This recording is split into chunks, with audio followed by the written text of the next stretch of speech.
Push button right here. Hello? I'm the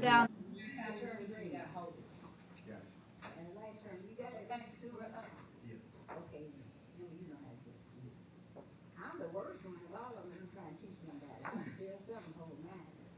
Okay. What? Can you hear me now? Okay, good. Thank you.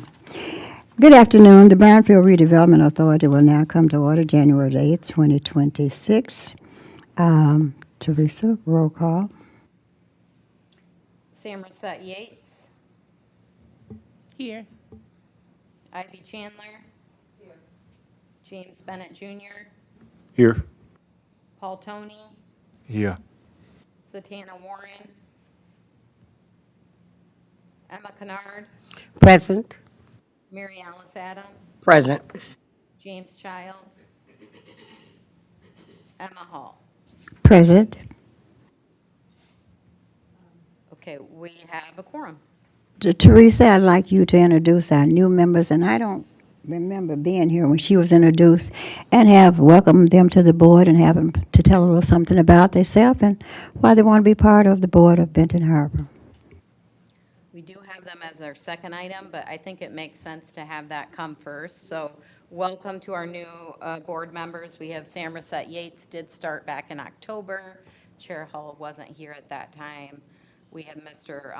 Paul Tony and James Bennett Jr. If you guys each want to take a minute to introduce yourself. And I am Teresa Searles, Brownfield Consultant with Fishbeck.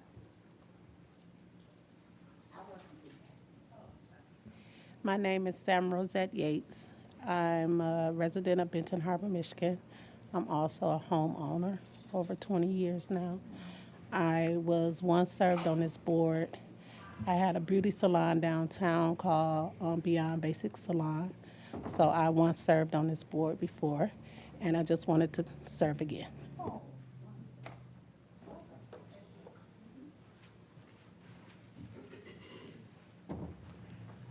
My name is James Bennett Jr. I've been a resident in Barron County for over 30 years, retired state trooper. Started over here back in 1989, came from Detroit. My wife is a school teacher here. I can't think of her school right now, but it's the middle school down from the Toyota dealership, whatever that is. I can't remember off the top. But anyway, honored to be on the board. I've seen a lot of changes in Benton Harbor over the years that I've been here. And I remember when I first came here in '89, it was something to behold. But especially working here as a state trooper, working in the city. But I've certainly seen the changes, and I want to be a part of that. And anything I can do to add to Benton Harbor becoming the city that it once was, I'm all for that. And as long as we're all on one accord, I think we can do great things. My name is Paul. My name is Paul Tony. I am a retired educator for 30 years that I did that, and coach, second avocation rather. That is, I'm a painting contractor as of now. I do live here. I live in the township, about out in the new subdivision there off of Enterprise Way. I was asked to be a participant on this committee, and I look forward to being on the committee and seeing what I can do to help keep it going like it's going. Welcome. Board members want to state your name and who you are, and so they'll know who we are. I'm Emma Kennard. City. Yes, and everyone pretty much know that I've been a part of the Brownfield for a number of years. I'm a commissioner at large, also here in Benton Harbor, and normally I love what I'm doing, and I like to see progress in the best interest of the city. So that's what I'm here for. So I'd like to thank you. Also, I'd like to say that James Childs, Reverend James Childs, I heard you say that there's no more openings, but he had resigned or his term was up and he didn't. And so when you said there was no more seats open, I was just, and I heard you calling for the roll call. So that's why I'm questioning that. Thank you.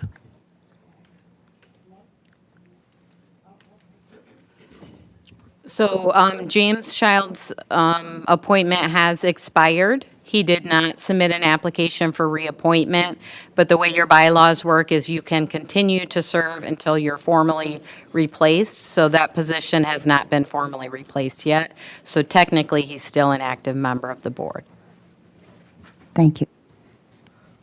My name is Ivy Chandler. I've been a member for the past year now. And just also want to be a part of the positive changes that are occurring in our city.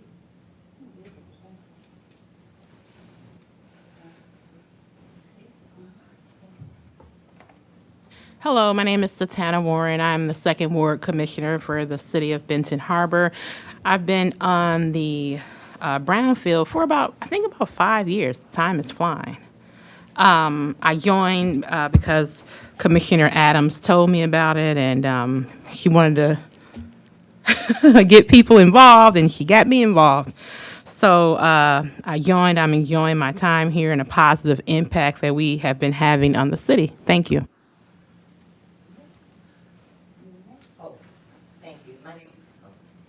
My name is Mary Alice Adams, a lifelong resident of Benton Harbor. After leaving for a while and coming back home in 1998, I was very disappointed in what I saw. So actually, a commissioner recommended this board after it was about to be reformed, thought that it would be a nice fit, and I've been sitting here making decisions for great change that all eyes can see now since 2002. And I continue to plan to continue to do just what I do. Thank you. My name is Emma Hall. I've been on this board since its inception in 2002. I've been excited about working to see changes. I will never, ever say that Benton Harbor has gone down. It just took a different turn, like all cities do. And Mr. Little's been here working years ago. We all have been working, trying to, whatever problems we have, we work to try to rebuild and continue to move forward. We just get new faces to help us. So we're so excited about all the people that wants to come and be part of the revitalization. It's so much, much, much going on in the city of Benton Harbor under this administration, and we want to continue to see that it happens, and we're here to do all we can to make it work. So welcome, welcome, welcome, and I'm excited about all the board members that have been here that's holding the fort down to make a difference and to make it work. Real excited. So thank you so much for your service. Okay, now we want to get out of here early, so don't be doing all that service talking back. Okay, it's next. Now, we did that. Now we have to review it next. We need a motion to approve. Motion to approve with. Need a second. Need a second. Second. Are there any concerns, questions? Okay, you know how it works. Okay, and my concern is the conversation that we had that I think that we need to revisit and give the new board members an opportunity to give their input as to how it relates to us traveling to different conventions and educational sessions.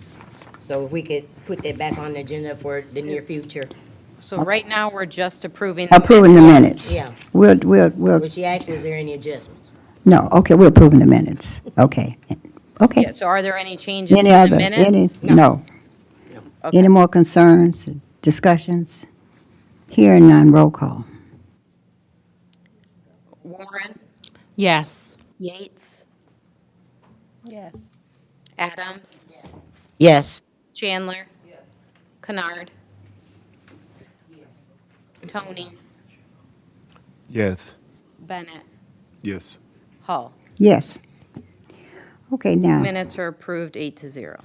thank you. This portion is open for public comments.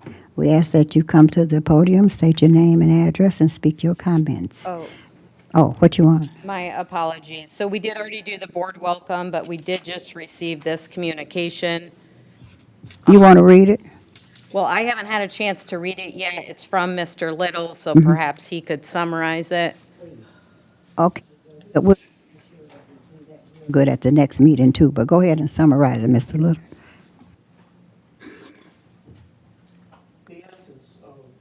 Of the letter is a request to the Brownfield Authority for cooperation with the city in terms of its overall development program. Brownfield Authority, like Housing Authority, like Takata, these are entities of the city that perform certain specific purposes that help to benefit and improve the city. Transit is a very important item when you're trying to rebuild a city, so we want to do everything we can to make it successful and able to do the things it needs to do for people in the city. The DDA, for example, has a very specific role that is permitted under the law, and we want to keep it active in order to do the things that it can do to help as a part of this overall development program.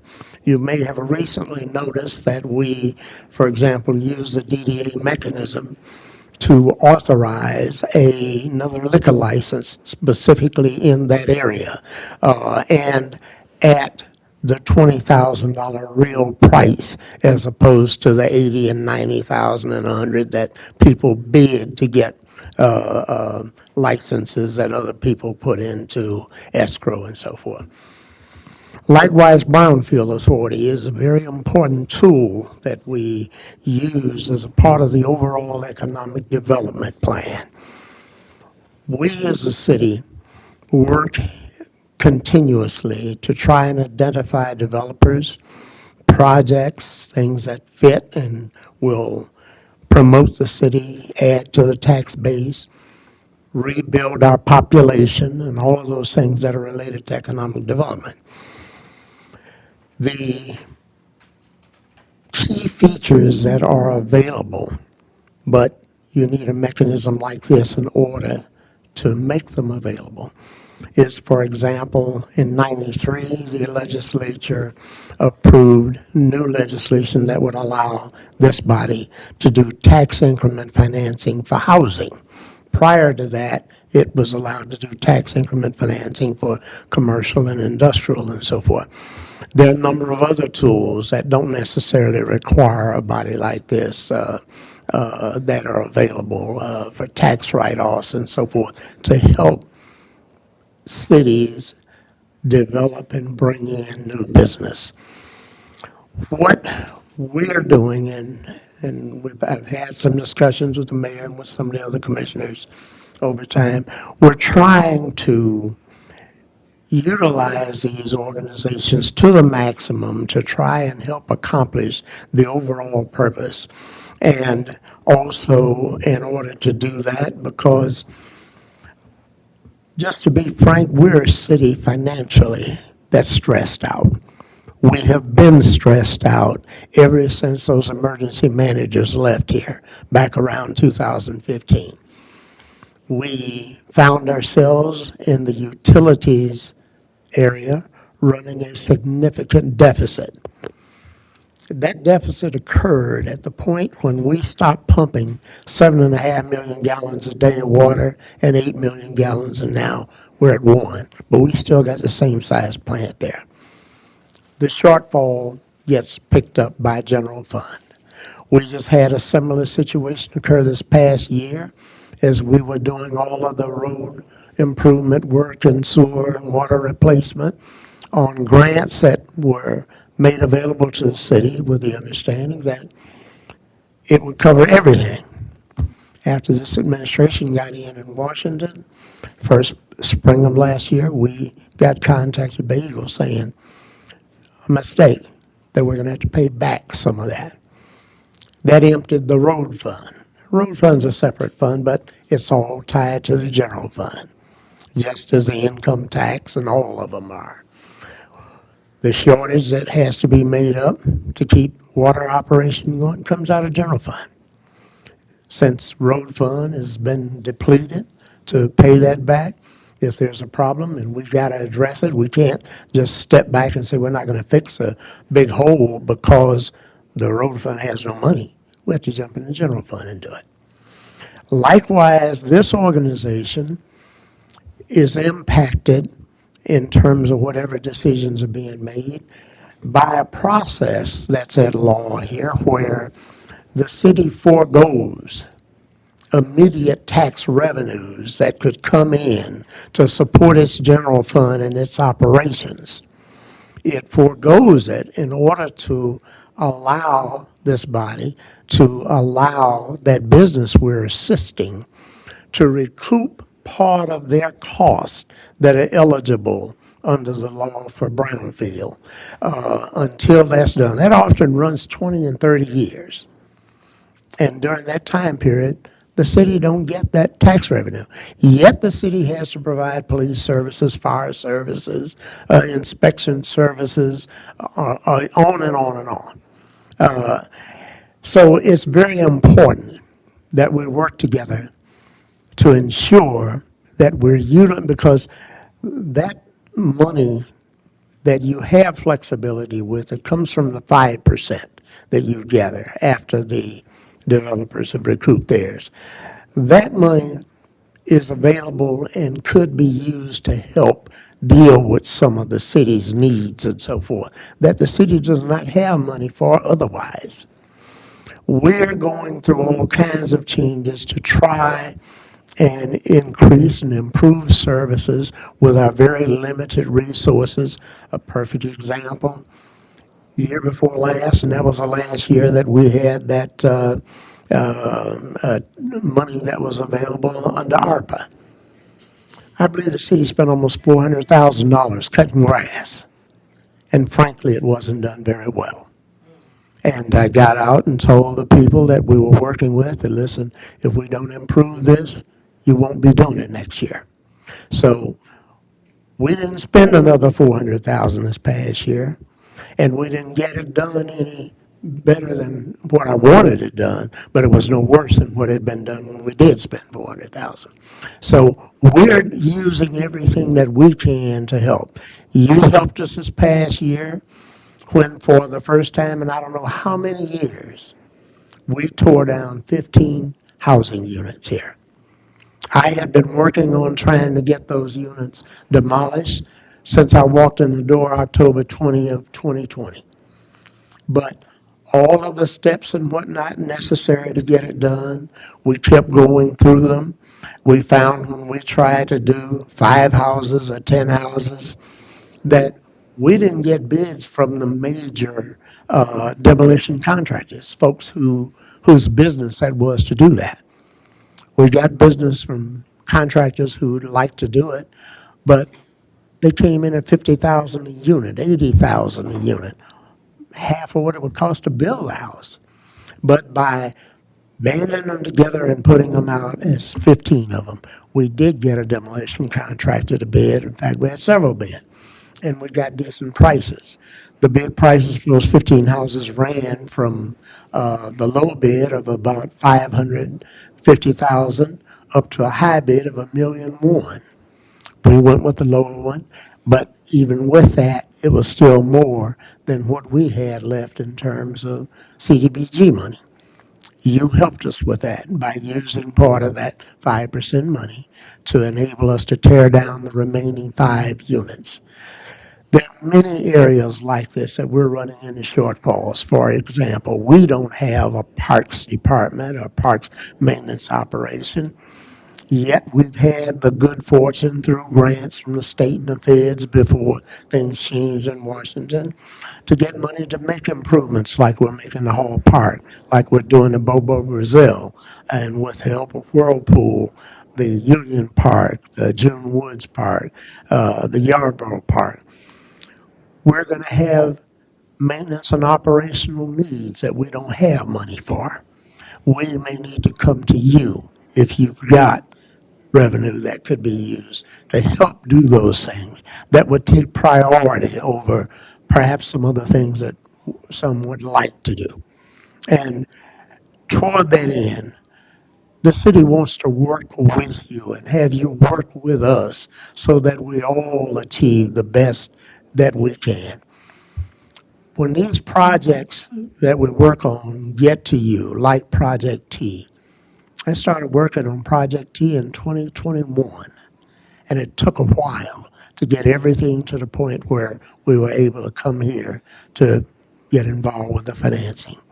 We've got several other projects that are at least a year and a half to 2 years in the making that we hope to bring to you before long. So that's all it's about. It's not a power grab. If the city had the money it needed, I wouldn't even be raising the question beyond what the impact on other boards would be. As I said, we've got these other boards, the city doesn't have the money to pay them. They may have money to pay them, but all of them may not have it equally. So we can pay some and not pay others. Do one thing with one board, something different with another. We're trying to make this whole organization work and accomplish an end that I hope that we're all dedicated to. Okay, Get to respond. yeah, I'm going to respond. Mr. Little, I understand that, and we've been here for 20 years, longer, working as the arm of the city of Benton Harbor, like you told us. We're not here to provide all the opportunities. We're here to help the city. We are an arm to spur development, to be a help where we can financially or any other help. But also, we have a mission too. We have a mission to work with this board so that we can get developers to come in so that they can clean up, help you clean up when you take houses down so that we can have them develop. And when they come in, we are here to give them some money back so they'll feel good about wanting to develop and work in our city. So we're trying to do all we can to help the city of Benton Harbor to move forward. That's what we are here for. We are here to do everything, and we have done everything. When you came to us, number one, city first, because we work with the cities. We want things to happen for the city. But also, we have a mission too. And so we have to work with our mission to do what we can to make things happen for the people in the city of Benton Harbor so they can spur development. Now, if we get more houses, if we get more things happening, more taxes come in. And more taxes come in, it give us more revenue so that the city can do some things. Right now, I know you're at a low tax base. The city's at a low tax base. But when we get more houses, we got how many empty lots that's not bringing in no taxes at all? We got so much stuff that's not bringing in. When they get developed and we can give them some money for development and put them back on the tax roll, not only just housing, business and everybody else. That's what we want, so that the city can see themselves financially moving forward, and they'll be able to do and operate without being operating in a deficit. So, but we also have to look out into our community and say there are some needs there too. And so, but we want to work, and we are working. There's no way we cannot work with the city of Benton Harbor, because if without the city, we would not have this brownfield. And we're going to do all we can to work with the city of Benton Harbor. But we also want to work as the mission of our community. And you have done and still doing a great job in this community, Mr. Little. You have your hands full. You're trying to do everything, and you're doing it, and you're doing it so good. So much is happening up under your leadership here. And we want to continue to support you in your leadership, and this board will try to do all they can to support you where they can. We really appreciate you. You know we appreciate you. You've been working years and years and years, and thank you so much for this letter.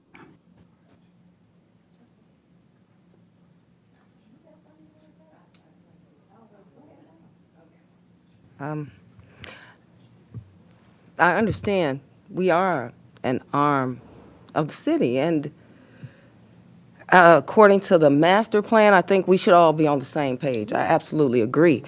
Given that you forego those taxes that we do these brownfield plans for, is it possible or could it not, or I wouldn't see any problem with having a line item for just those things you're talking about that the city may fall short for?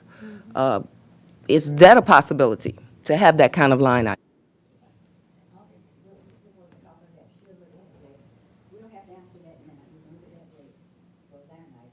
Go ahead. I just want to. This is what I want to say. Because I found it very convenient, and sometimes I wished I could forget stuff. But it was very convenient being an elected official, making decisions, and what comes out of this authority comes before me as an elected official because I'm together on one page with decision making. And sometimes we have to prioritize as well. See, we can't be, my thing is, what I've learned mostly about being a Brownfield Authority board member, the greatest thing, and I've heard this song sung about we don't have a workforce. Because of this authority right here and being able to travel, we found ways that are actually working across country that we neglected to put into place, and we still don't have a workforce, and this has been every bit of 20 years. We can't buy equipment knowing that we don't have the bodies to run them. We have to do things in a manner of which they work together. My thing is putting something together and working with the same song I've been singing about, this commission as a whole in city government, working with our school system instead of in bits and pieces, and we still don't have a workforce. If this body puts something together in the form of training, it's well on its way, because I have the state's ears as well as the federal government ears, and this board, I'm hoping, will finally hear an answer to some of all of our prayers.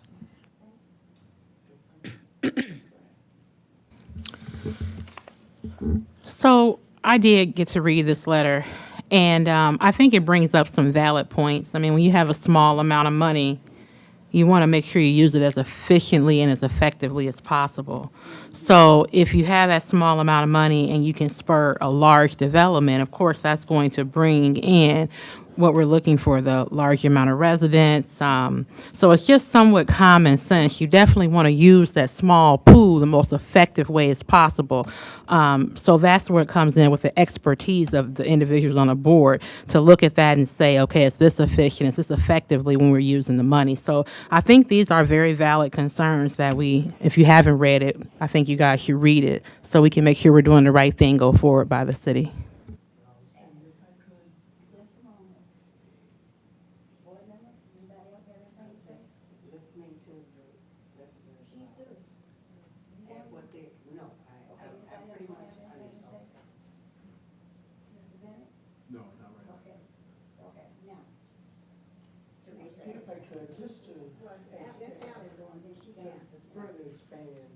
And talking about and the difference in perspectives.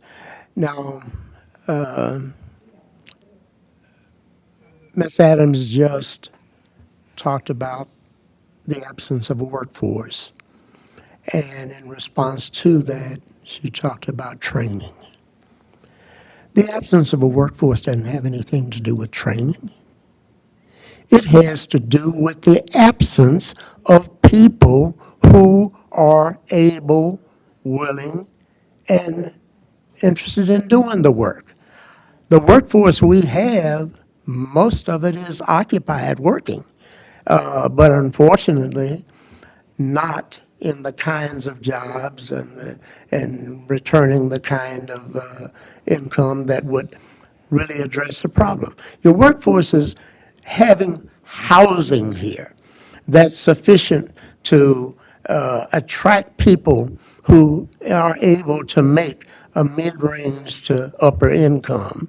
And to maintain, pay for that home, pay for the maintenance of that home, pay the taxes on that home, own and operate businesses, and so forth. Just a little, I think she spoke out of turn. We had a workforce program. We had a workforce program here, and wait just a moment. And we checked with the businesses here, and they said, well, we can't hire nobody because we don't have nobody in your community that's able to do the work. So we said, we'll stand them at the door. So we put in a workforce program, and we put people and stood them at the door. And when we stood them at the door, they said that they're not hiring right now because when they moved in, they brought their own people with them. And they wasn't hiring nobody else. So, but these people that we did use and train, they found jobs other places in other cities. And then after a while, then we did not have a workforce program because it kind of phased out because we couldn't afford to keep it because we wasn't putting the people at the door. So let's don't go back. Let's move forward. Let's try to do what we can now and move this city forward. Now, Teresa, what you want to do? The only comment I wanted to make is there are statute limitations on what this board can and cannot do and what you can spend your funds on. We actually have that as an agenda item. It's a new business, so it is the last item of our agenda.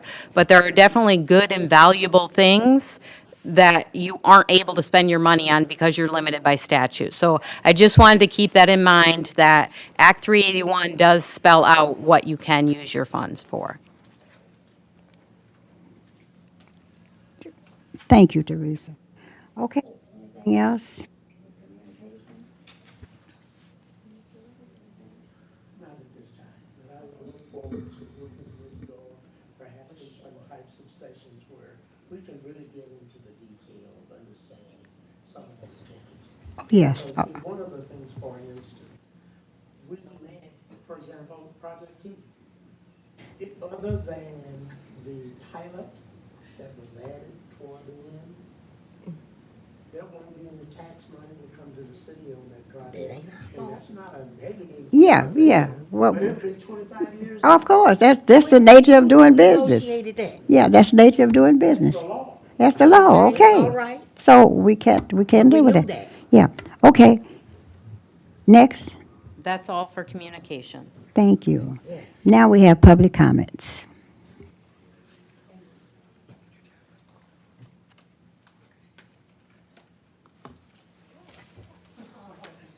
What happened? I sprained my ankle on Christmas Eve. Oh, no. It's slow to repair itself. Would it be ready by the time for the, I hope so, but I probably won't be wearing my beloved high heels. oh, Lord have mercy. But that aside, good afternoon. My name is Tracy Ann Bullocks, and I do come to you this afternoon as a representative of both NOR, Neighbors Organizing Against Racism, and the 2026 Michigan Black Summit. Coming before you in the spirit of partnership and collaboration as well, to implore you as a body to consider partnering with the 2026 Michigan Black Summit to market our beloved community. Earlier last year, Chairman Trenton Bowens and I came before this body and presented a plan, the Imagine Benton Harbor Marketing and Development Plan, for your consideration and review. I believe that initiative was tabled. However, at this time, and as time is drawing near for the 2026 Black Summit, I do once again want to, if I may, implore you to consider partnering with us to market our beloved community. So a little bit about the Black Summit for those of you that are unfamiliar. This is a statewide initiative that we do bill as the Blackest Weekend in Benton Harbor, the first weekend in February. This is our fourth summit, but it draws individuals from every corner of the state, every region of the state. So this is a convening to talk specifically about highs and lows, troubleshoot and successes, about all issues that are facing Black Michiganders and Black communities within Michigan.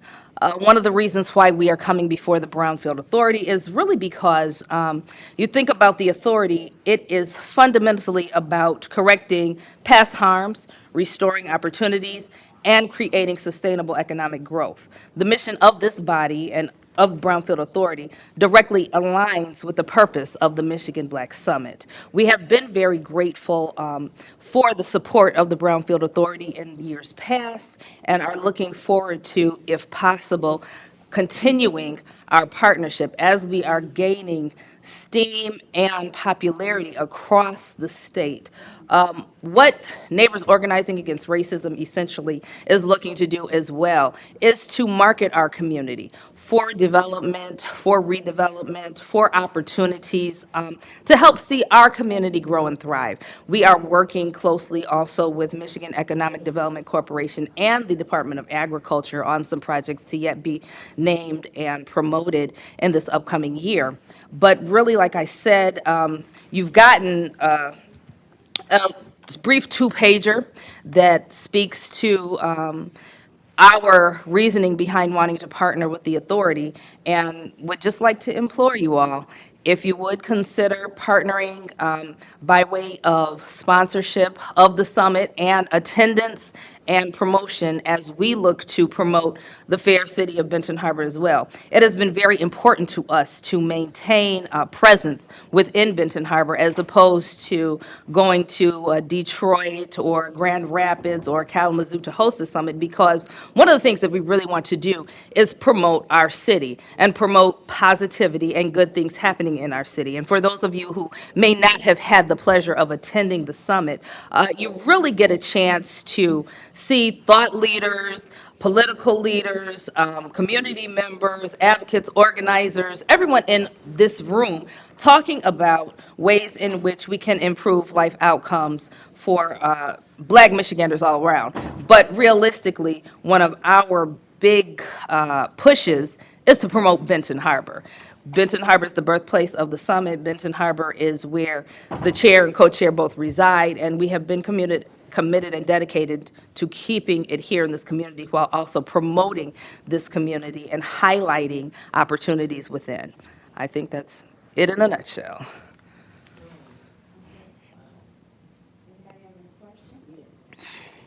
I hope I can answer. Thank you for that presentation. Oh, no problem. But on last year, we Yeah. supported Yes. the Black Summit. Okay, what is the progress that you got from last year when we did support up to here? What is what was that? What did we benefit in our support for? So I will say this, and then I will defer to the coach or the chairman.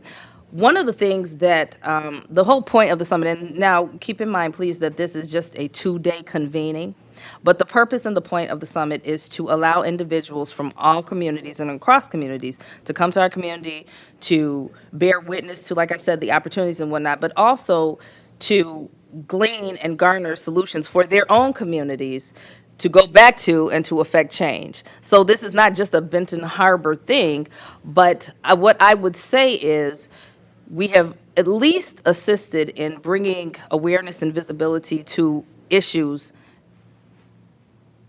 to issues that plague these communities. Now, I can't tell you what they're doing as a result in Saginaw, Detroit, or Flint. I can't say that. I don't have that quantified information right now. But I will say that I'm going to answer this that. event Let- at least gets a chance to highlight this community and issues that happen and occur, not only in this community, but in others as well, in other Black communities Yeah. statewide. I'm so The one thing that I wanted to say is our chairperson had said last year that we would support them, but we have to see that Yeah. it is working. right. And we want to know what it was the progress in us supporting you last year. Yeah. What is the documentation from all of the that you all Yeah. partnered with? That Yeah. what are we getting really working Let me and say and getting out of this? I'm so- Thank you. Commissioner, I'm so glad you asked that question. So am I. 'Cause I felt the same way. But you know what? People came, governors from other places in this little Benton Harbor, and they spoke, they talked. They talked about what could happen in Benton Harbor, how they could bring money in here, how they need Benton Harbor. They had people from Detroit, Chicago, all over the country, black city people. I'm not city, but you call them up high up from the government. What'd you say? What you say? Leadership. They came in and they spoke about what Benton Harbor needs, what they put Benton Harbor on the map. Now, when they go back, they're going to remember this little Benton Harbor and say, we need to put some funds in there. I've been there.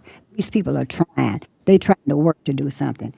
Santina had a beautiful outreach there to market, to bring people in, to market programs so they can come in when these lands get open.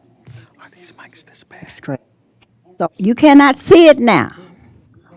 Can't see it now. It's going to take a little time. But I felt the same way. What are they doing? What's going on here? I sit through the whole thing. The information. See, we information poor here. We don't know nothing. Been here, we don't know nothing. We don't come out. We don't see no nothing. But when you go and network and see these things happening, it makes a big difference. And it's going to take time. You know, you didn't do all that. Now, I can talk forever, but you won't talk when... Yes. So, Commissioner Kennard, we partnered with the MEDC, Michigan Economic Development Corporation, and Michigan Black Business Association, teaching our entrepreneurs. Everybody wants to say, I want to be a lawn care owner, but it's more than just buying lawn care equipment. You have to be in Emerge Hub. You have to be trained. One of the things that we asked was, how many black businesses do we have in Benton Harbor? And everybody raised their hand, but when you ask how many are registered in the minority small business association, nobody is there. So we have implemented classes to assist with that. What it did also do is create relationships with Labor Economic Office, the Labor Economic Office, and with the state laws that they're implementing and appropriations and everything. One thing that we do have this year, it's 2020, yeah. One thing that we do have this year is we have the Senate Appropriations Chair that hands the pocketbook, and she will be present at the summit.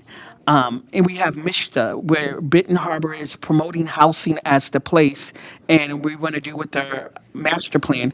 We have Mishta coming. We have the Senate Appropriations. We have State Representative Amos Neal, State Representative Sylvia Santana, State Representative Tanya Myers. These are our black legislators that want to do a town hall here to see how can they get revenue, how can they advocate for the black communities?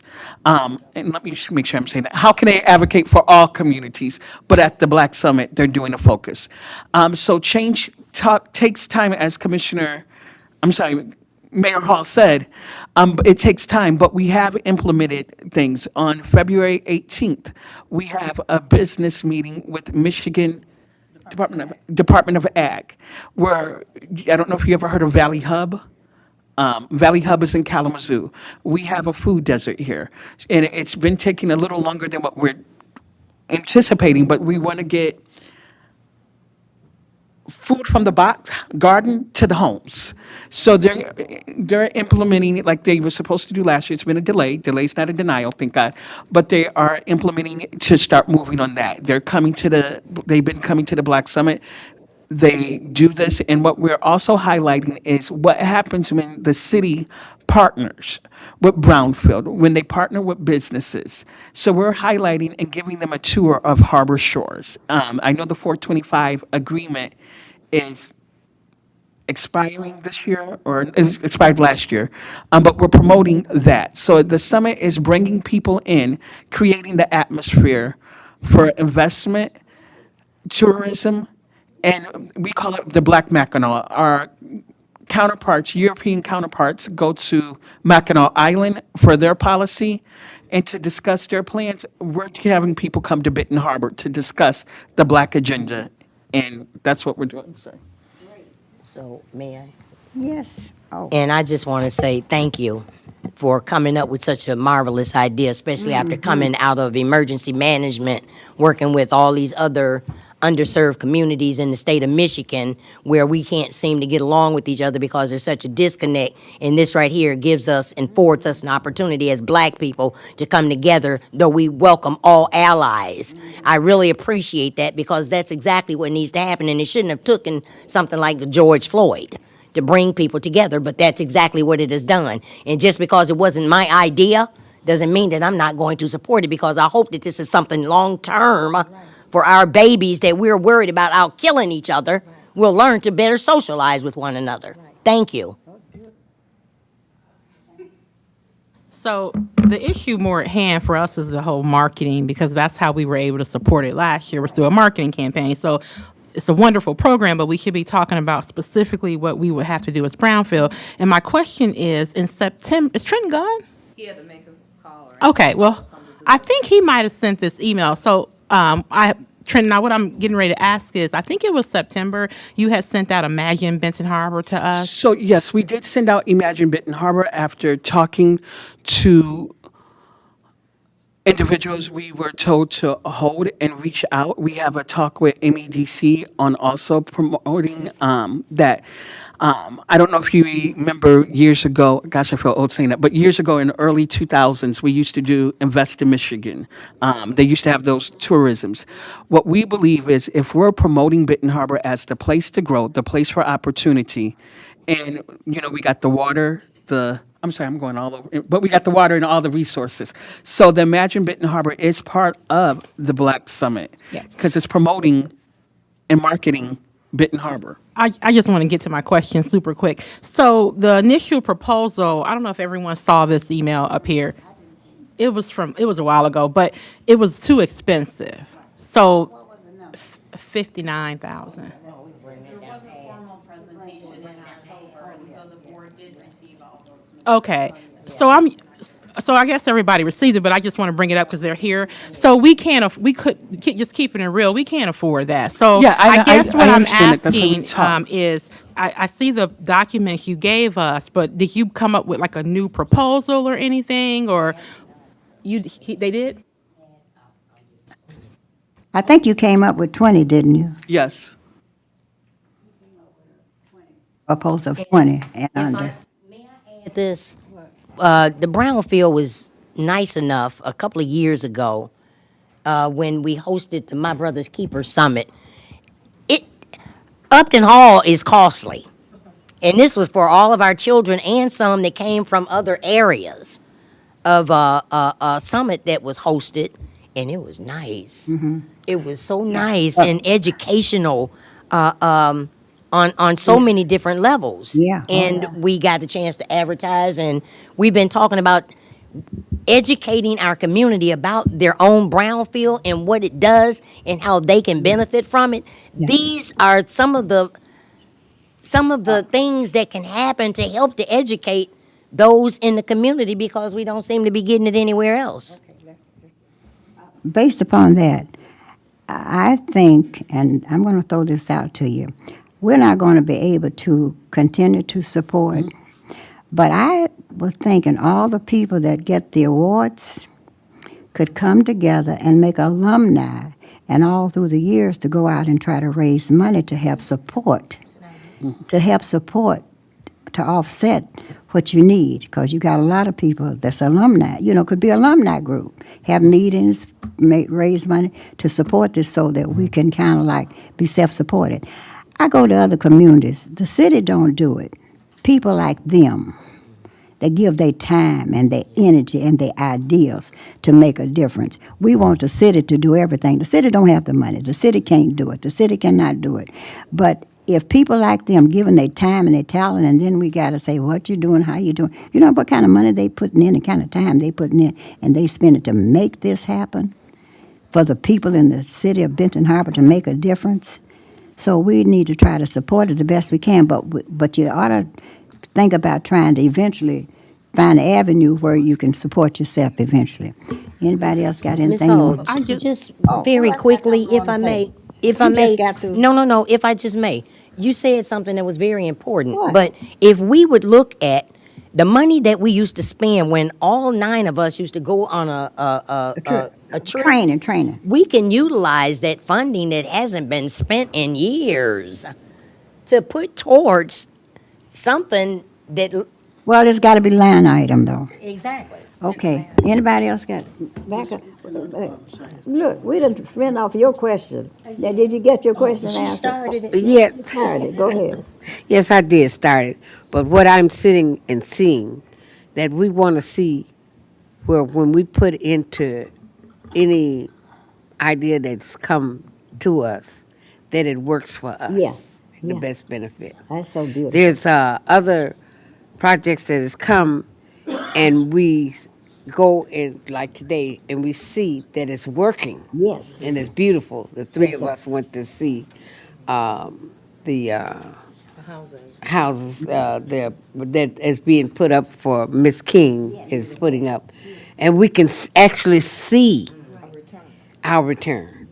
It's already there, and I mean it surpasses a lot of things that I've seen. It took a while. It- Conversations take place at places like this. Yes. It took a while. Networking. But what I'm seeing, I just want to make sure that we see something that we're putting our investment into. We're investing into that. We want to see something happening. Okay, thank you. Networking. Now, okay. I'm in touch with some of them folks. Mr. Bennett, got anything you want to say? Well, I just want to say that, yeah, I agree, we should be able to see what, the return on our investment is. I think what they're doing is admirable. Yes. But once again, it's about what are we getting in return? Yes. That we can see tangible results. I don't know what was contributed by the Brownfield Authority Board to their function last year, but, okay. 10,000, if that's what it was. I mean, I would like to see tangible proof of where those funds went and Yeah. what we got for it. Yeah, it takes time, but you will see it.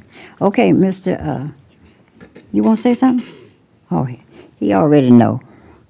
Okay. If I may too. So, one of the things, while we do appreciate and we did come to implore you for sponsorship and for financial support, there are also other opportunities as well for board members to serve on our planning committee, for board members to actually host a session or be present and be part of a roundtable or a fireside chat or a panel discussion. Oftentimes, I think it was mentioned here, I think Mayor Hull, you said something about we don't know. We're information poor in this community.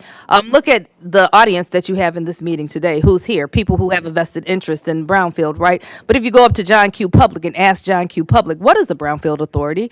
What does the Brownfield Authority do in a community? How many people do you think would answer that they knew? And how many people would say, oh, yes, I've been to one of those meetings, or I'm familiar with ... Well, why are we not familiar? One of the things that I do believe wholeheartedly about this summit is that it brings a lot of issues and resources to the forefront for John and Jane Q. Public that they may not have been privy to prior to coming to the summit. And one of the things that we really drive is the education piece and the participation in the summit.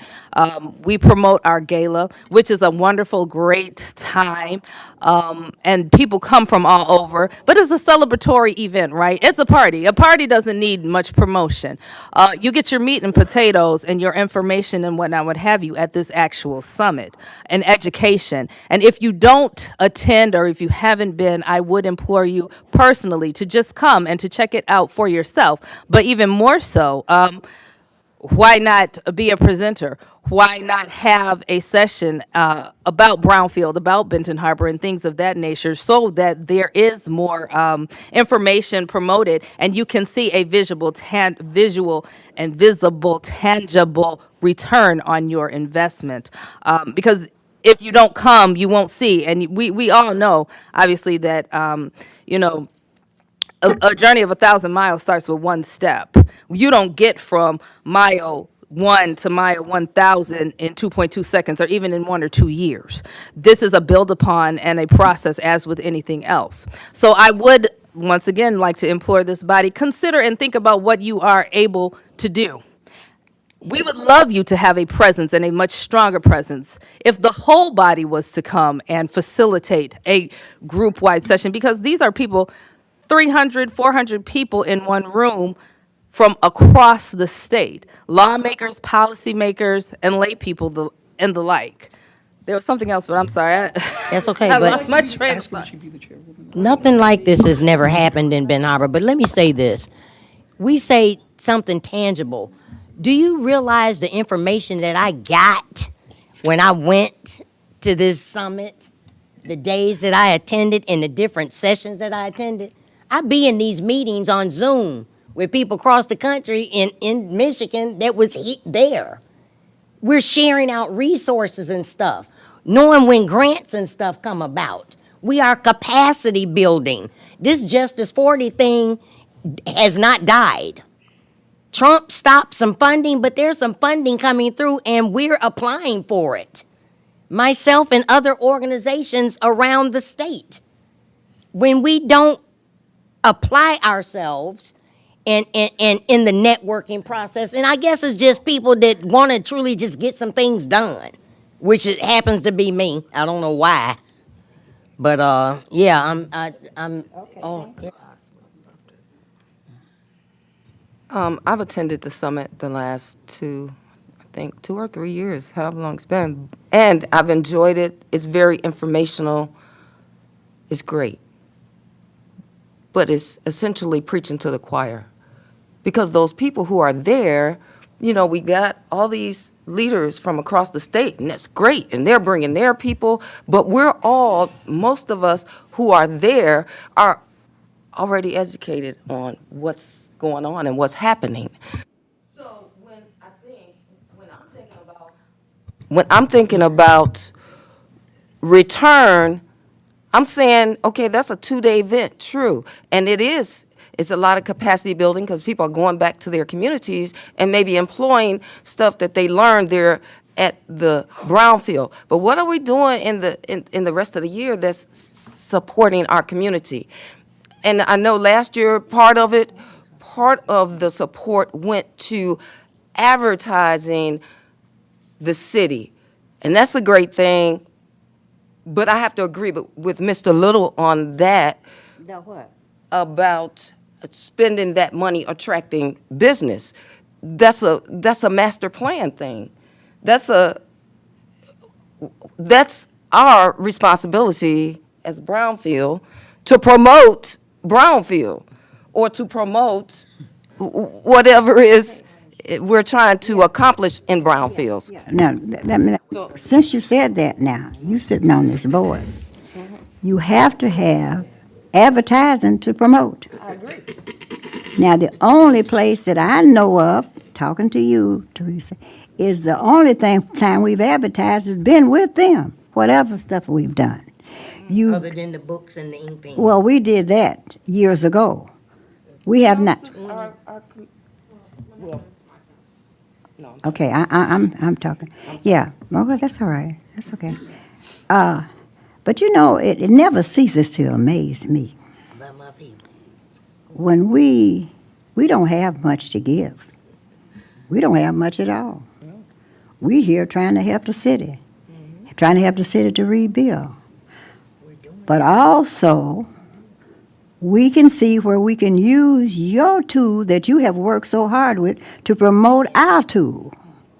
We can use that to promote what she just talked about. Now, let me say this. All them lands, and I'm going to go deep on this, commissioners. Okay. All the land that Mr. Little that we helped clean up, it's getting ready to be marketed. Somebody's going to buy it. Are the people from Benton Harbor going to buy it? You hope so. How they know? How they know about it? How they know what's going to happen? How they know they can get brownfield credits? How do they know? But somebody else comes in here, they going to buy it. And they know what they can get because they up to date on it. So instead of us, any place we can put our thing, if we want to help our people in our community so they can do some of this stuff that they are doing, rather than trying to come to the city to ask the city for everything, because the city don't have. Didn't he just say they broke it in 2 shoes? So they have to work out there to make a difference in the community, see if this community continue to thrive. You go to other communities, it ain't no city hall doing all that stuff. It's the people in their community doing it.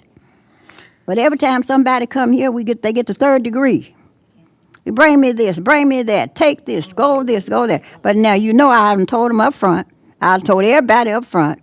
And that's why Teresa's here, and I done told her 15 times. I'm not going to no jail trying to help you and nobody else. I ain't putting on no orange suits to trying to help none of y'all to go to jail. Now, if we can do it, and it's legal, and we ain't gonna break the till, we're gonna try to help you. Anybody come here. Now, like I said, we may not be able to do it too long. Now, we kind of getting broke ourselves. But we gave him 170. 170 to help him. And them houses going to go back on the tax roll. So, yes, can I chime in to respond to your comment, Commissioner Gill? So I agree with you. And one thing that we've done, and we did a SWOT analysis last year, is how do we get the meat and potatoes? So last year we did 20 scholarships of our local individuals, people, your everyday people. We gave them the scholarships, told them to come, getting them there. So it's like you want to get on a bus, dollar ride bus, and get them there. So we have given scholarships to get. Well, she's with work, she knows. But sorry, we partnered with the youth summit that we're doing. We partner with the A for Asthma, Best with Andrews University, Lake Michigan College.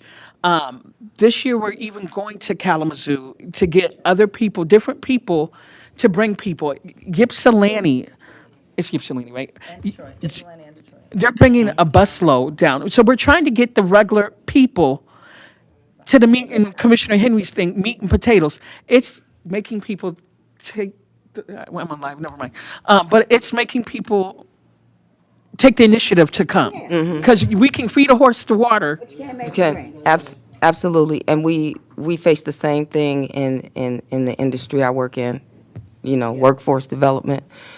But again, it's trying to, all this information that she's talking about, and in advertising, how are we getting it to those grassroots people that need the information and can use it, So when you're advertising on billboards about, hey, come to Benton Harbor and do these brownfields, well, that's not to who we're trying to address. Satana going to tell you how you do it. Go ahead, Satana.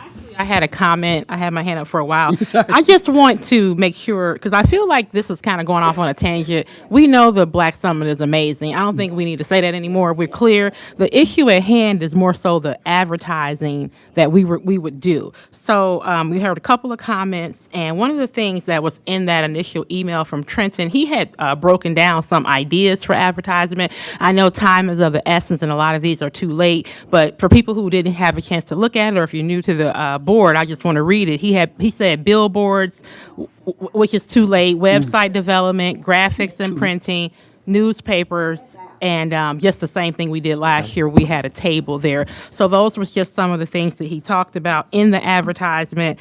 One of the things that I guess I would need to know is, so we have a lot of things on this document. Is this all kind of like old news? I mean, like we had tickets last year. Do we have any final information on that? Because I know that this document was out there, but we can't give this amount of money. So is there anything written up to give us all the details? Does my question make sense? So like if we're made a certain contribution, this is what you get. You get a table. The VIP, I mean, yes. The table, the vending booth, the VIP, the front and back page of our Yes. And whatever you guys demand, or not demand, but yeah, that we, Yeah. deliver in 30 days. So is this an opportunity? And this is for the new members and those that have never heard it, because see, this isn't anything new. Back in 2008, 7 or 8, I think it was, I brought forth the motion to put together a scholarship for some of our children getting ready to graduate to go off into the environmental field of Brownfield. Nobody knew that, did they? Okay, see, so this isn't something new, but it's something that needs to be reawakened. And at an event like this would be a perfect opportunity to award one or two of our children that are getting ready to graduate that wants to go off into the environmental field.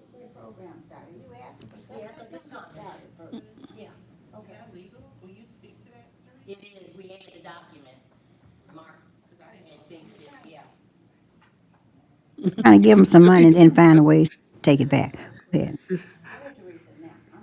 Well, I guess I just, a little bit of a point of order. I think we may have been wise to have put this as an actual agenda item. I know we're trying to streamline things, but we are still in public comment. So Okay, so we can either just receive this comment, or if you want to make a motion, I think we should try to get back on track. I make a motion to support the Benton Harbor, Michigan Black Summit 2026 in the amount of, of 20,000.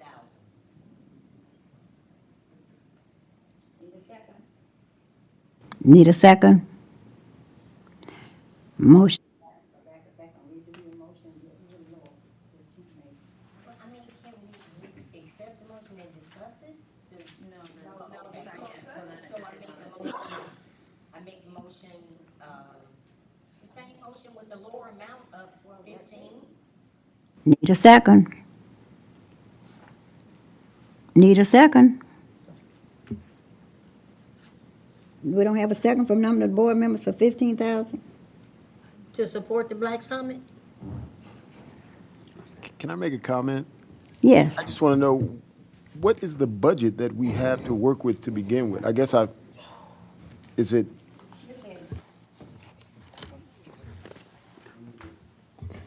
We're asking for funding. I'd hate to commit to 20,000 and we only got 21,000. So we did approve a proposed budget, which you can always amend budget. And one of the things that I believe Member Warren was trying to get to the point is we need to make sure this is an eligible cost. So as a marketing expense, if it's an actual cost to market the Brownfield Authority and what you do here, that could be eligible. If it's just to support this great event, that, you need to make sure it's an eligible activity. So within your marketing budget, you have a budget of $10,000.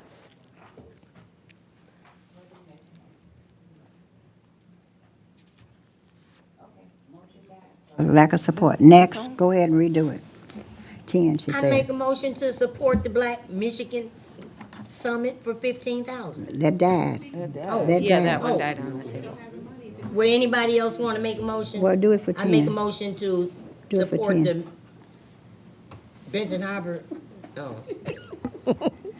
I make a motion to support the Benton Harbor, Michigan 2026 Black Summit in the amount of $10,000. Need a second. Need a second. I second that motion. Okay, got a second. Are there any discussions, concerns? Yes, discussion. Okay. Discussion? Discussion. So according to what Trenton said when he answered my question, I guess we would have to write up what we want, like the table we had or whatever, because none of that's written right now. Nothing is written. So, Teresa. Oh, no, I'm sorry. Does anyone understand what I'm saying? Like it's no parameters. It's nothing. No parameters out. So it's just. Or can we go with what we did Well, okay, so I need to redo the motion. I make a motion that the City of Benton Harbor's Brownfield Authority Board will support the Benton Harbor, Michigan 2026 Black Summit to be held at the Upton Hall, February 7th and 8th, 6th, 7th? 6th and 7th, in the amount of 10,000, which will include a table for all Brownfield Authority Board members that choose to attend, as well as the marketing material and a table for the marketing material to advertise the City of Benton Harbor's Brownfield Authority Board and what it does.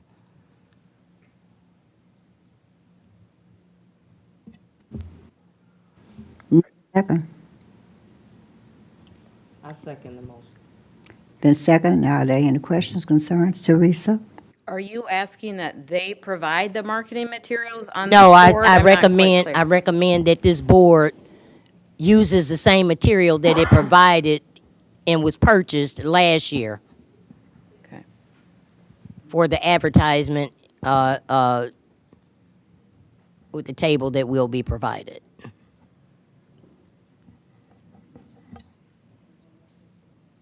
So there's a table that you guys will be manning, different members of the board. You're going to use the same materials, and you also were requesting attendance for any board members that wish to attend.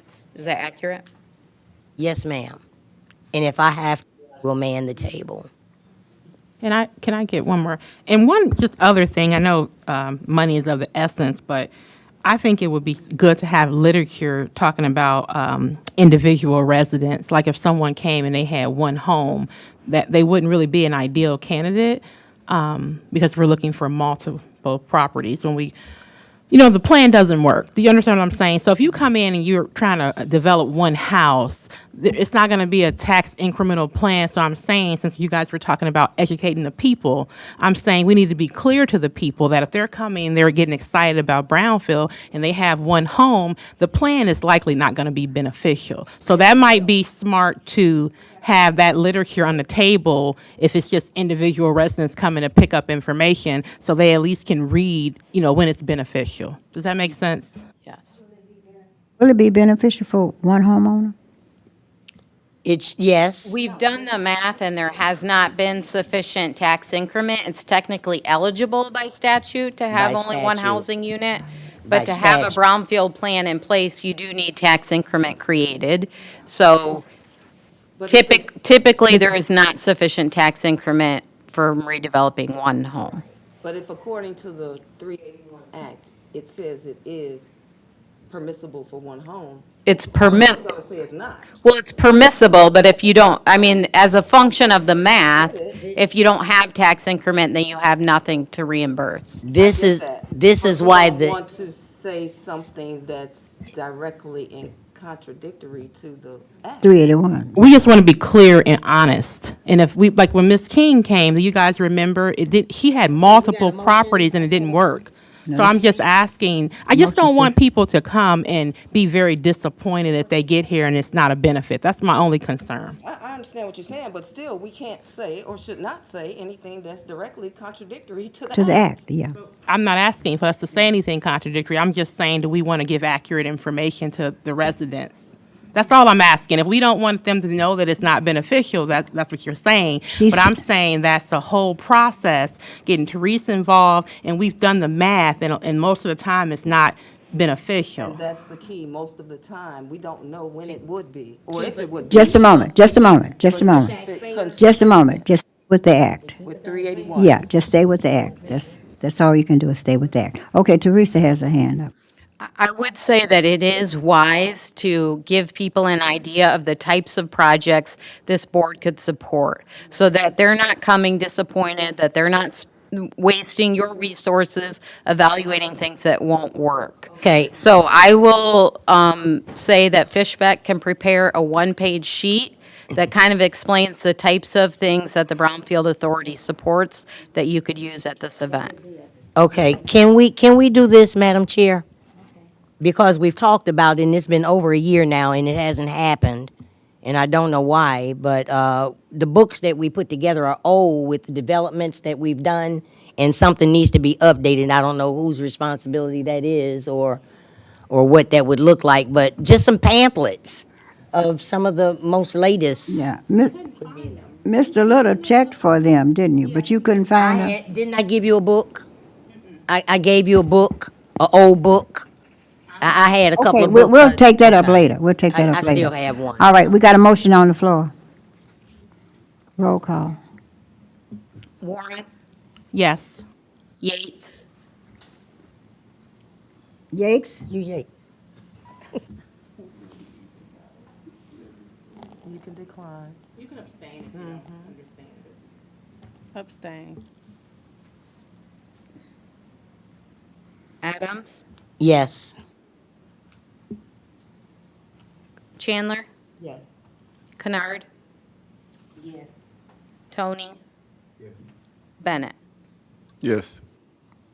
Motion passes 6 to 1 abstention and no, 0 no's.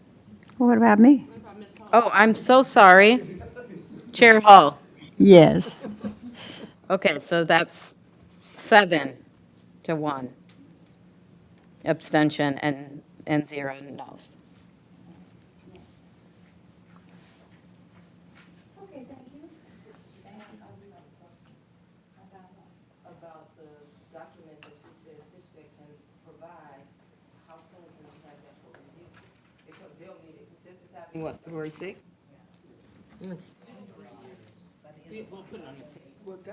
Put it on the table. For us. That'll be for us. Okay, thank you. Thank you for coming. Appreciate you. Is any more public comments? That's what we're on, right? Yes. Public comments? Hearing none, this portion is closed for public comments. Committee reports? We do not have any committee reports. Thank you. Treasury reports? Okay, since this board has not met in several months, you have several months here. They're all in your packet. I don't feel like we need to go through them in detail. However, if there's any questions, I can answer those. I will just point out on this September one that it does include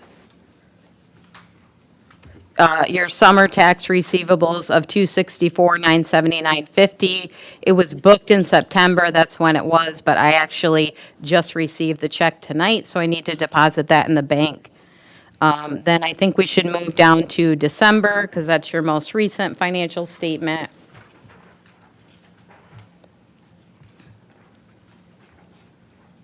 So you have a balance in your checking account of $540,952.30. And in the money market account,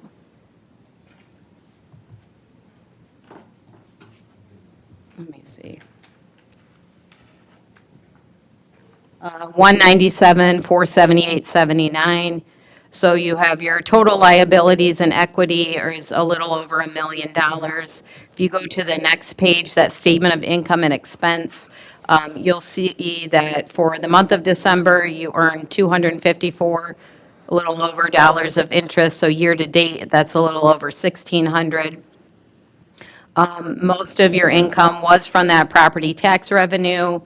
And your net income, we did have negative 5,000 for December, but year to date, that's 204,801.47. Now, you mentioned a different amount for the money market than is listed here. Here, the money market for December says 220, and you said 197. Not sure why that's. Oh, because, sorry, I was just doing the one line item. The 220 also includes 22,523.97. I don't know why it's separated. I could ask the finance director about it. That's the way it was set up some time ago, where that's captured separately, but those are both in that account.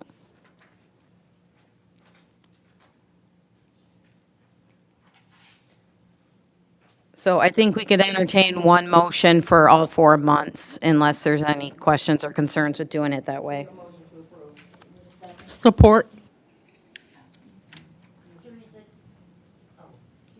Okay, we had a motion from Adams and support from Warren. I'd like to ask a question. I see that here for Plant Moran, is this for the shutdown time also that we still pay in? And that's came to $2,300. Oh, are you on the payables listing?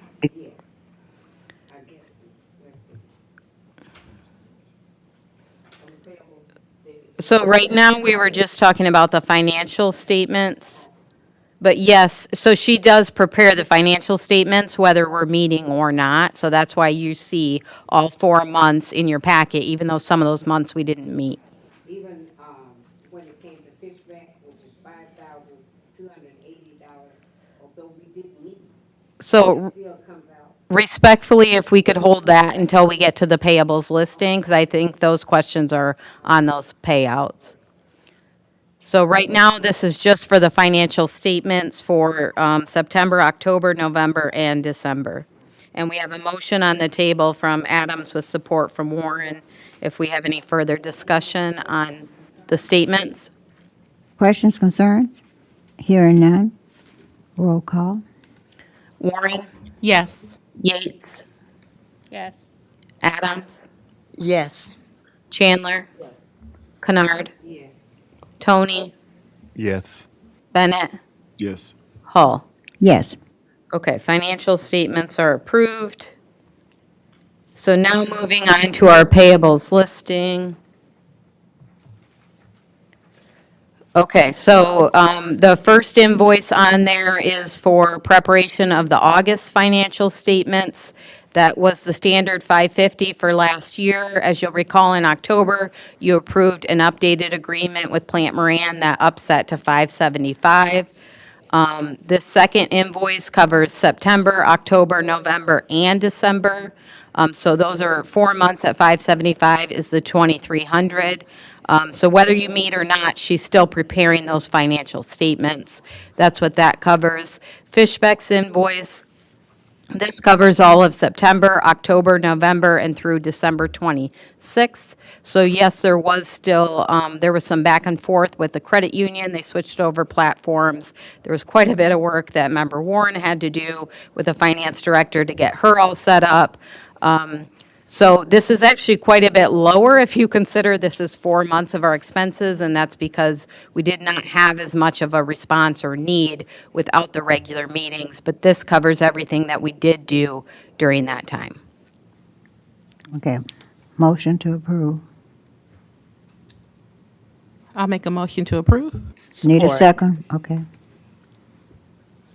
You got it, Teresa? Any questions, concerns, discussions? On this, Mhm. on this right here? Mhm. No, but I have another one. What is it on? Finance. And maybe Mr. Little can answer it. Is it has something to do with what we just got here? No, it has to do with some more money. Oh, no, well, no. Okay. Yeah, Mr. Tony. You have a question? Okay. All right, hearing none, roll call. Warren, Yes. Yates, Yes. Adams, Yes. Chandler, Yes. Kennard, Yes. Tony, Yes. Bennett, Yes. Hull. Yes. January payables listing are approved. So just in case anyone has to leave early, those checks that need signatures are up on the dais. If we do need 2 signatures. So that brings us to old business.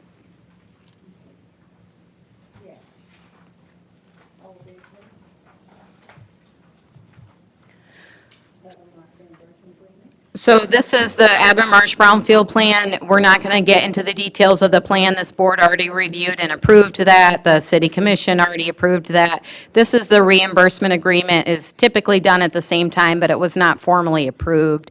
So this is your standard agreement that this board has always used. The only exception is there is, in addition, since this is a housing project, that says the developer will give you everything you need to complete your annual report with respect to the income monitoring for the housing. It's not standard practice for most of the boards I serve, but this board has typically had this document notarized, so we will need to do signatures on that at a different date. Also, this plan is moving into an Act 381 work plan that's getting submitted to MISHDA, and MISHDA does require that this agreement does have a certified filing with the city clerk's office, so those can be notarized at the same time for that filing and the agreement. But we would need formal action to approve the reimbursement agreement as presented in your packet. Need a motion for that? Yes. Need a second? Second? I missed the second. Nobody seconded. Need a second? Support. Are there any other discussions, questions, concerns? You have some? Well, go ahead, if you have some.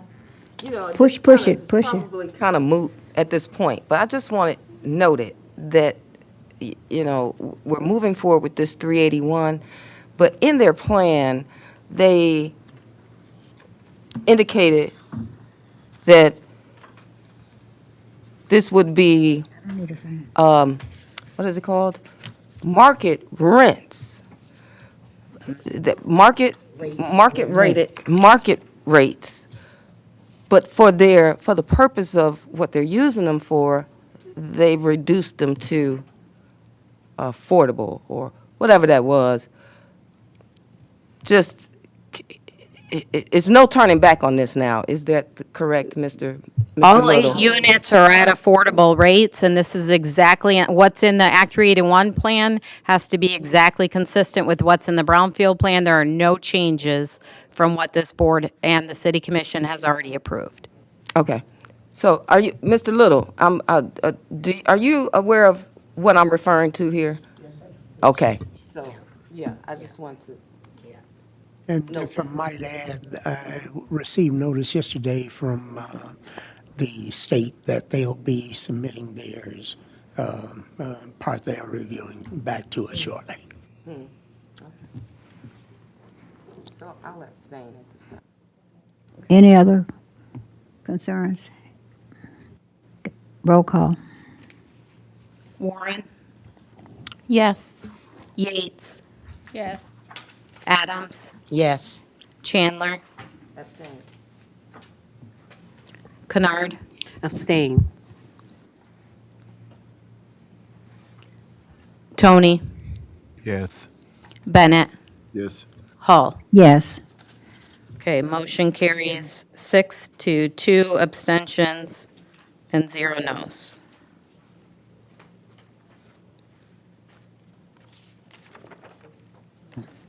Okay. Next. Back up here. Nope, here. Okay, so the US EPA grant application, this has been on the agenda several months in a row. This board has not taken any action to apply for fiscal year '26 round of funding. The only reason this is back on the agenda is because at that time, when there was no action to move forward, there was not a formal debriefing received from the EPA, which you have since received once the federal government came back in order. Member Warren was able to attend that debriefing, and we did find out that the application scored quite highly and narrowly missed enough points to receive award. So there has been a request from a couple board members to consider applying for this again. I will say applications are due January 28th. I think if we did move forward, we would try to keep as much of that the same, with the exception of changes in the new guidelines. There would need to be a little bit of involvement with checking in of priority sites and the stories we're telling about the sites we're going to use in there. Also, we didn't build it in the budget for that, but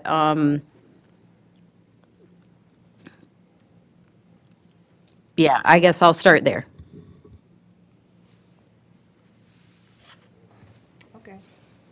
Commissioner Adams? Thank you, Madam Chair. We're gonna be there all night.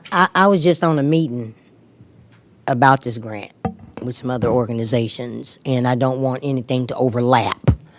The mayor made it very clear when I pushed for us to apply for this grant that we should not be letting anything get by us, and anything that comes our way, we need to be applying in whatever capacity. And I'll say it again, we have help if we need help. We have advisors that will help with these grants. And I just met another one today, and my question to him was, can I utilize you as well as the other one that we've been afforded? And his answer was yes. So we definitely need to be applying for these monies, and if we need some help, Teresa, just let me know. Okay. But I think that this is a capacity building grant as well. If we're talking about the same grant, and we may not be. This one is for assessment and cleanup planning only. Okay. But we need to be applying. Did you have something to say, Santina? No. Okay.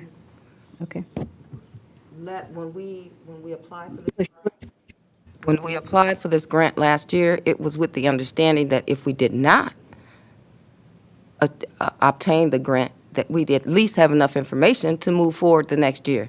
So I would say, yes, definitely, let's move forward with this.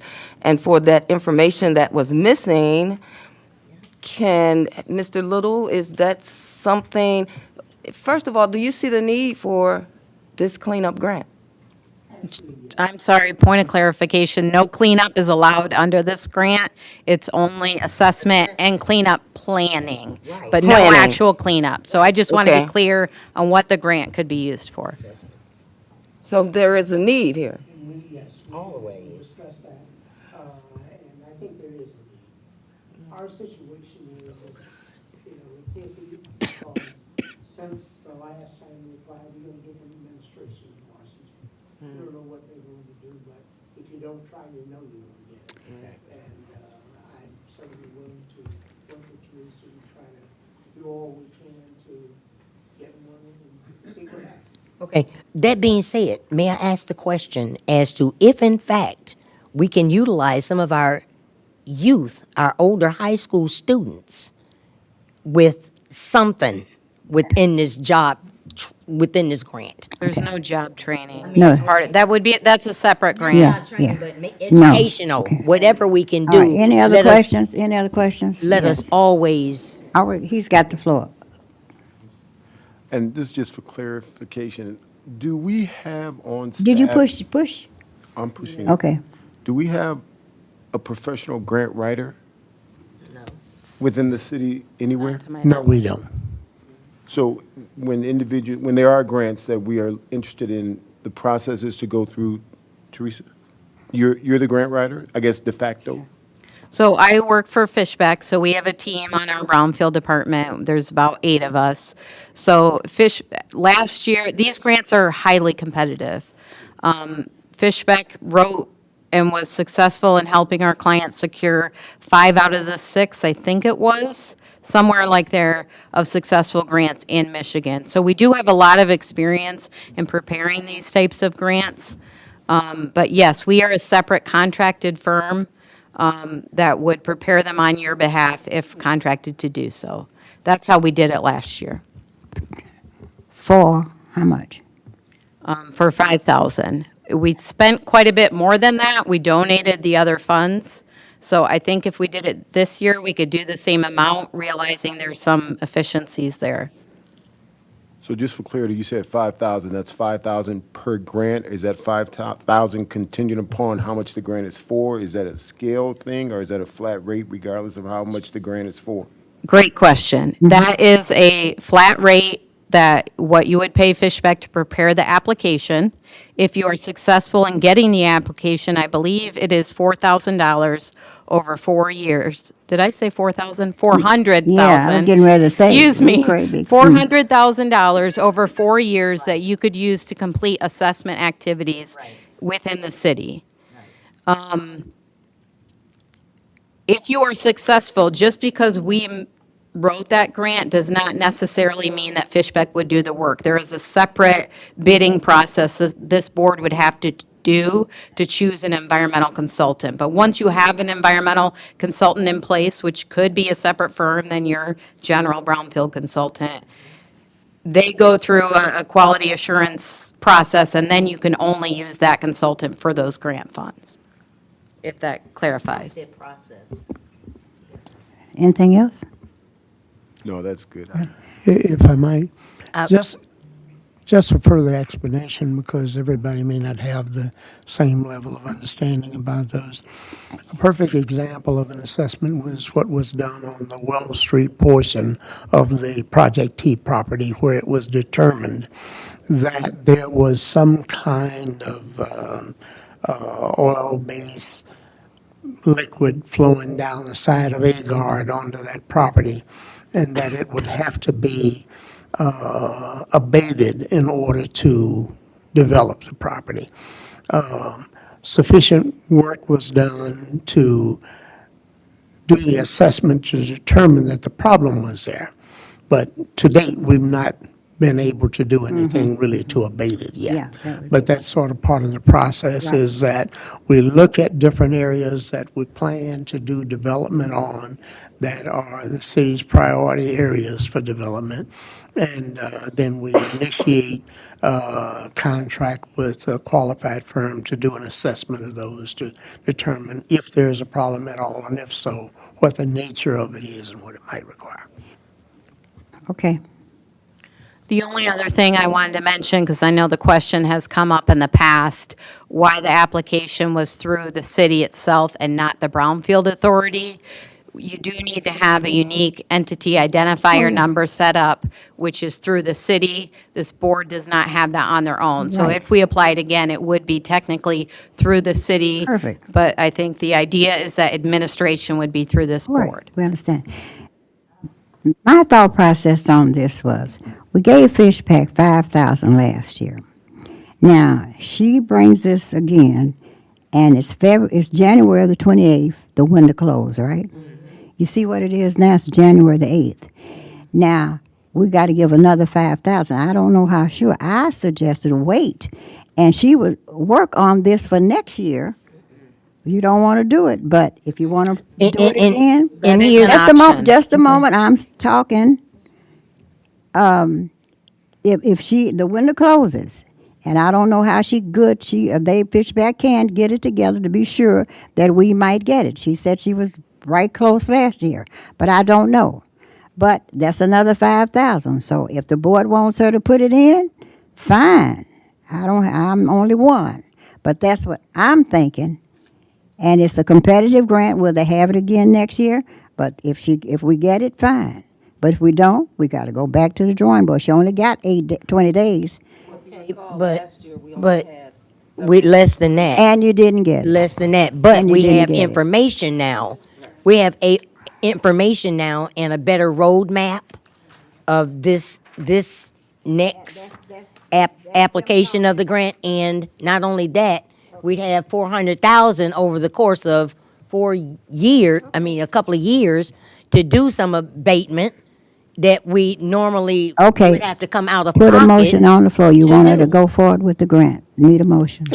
Motion to approve. No, To need a apply motion to for. apply. Okay, need a second? Wait, can we be a little bit more specific with Yes. the motion?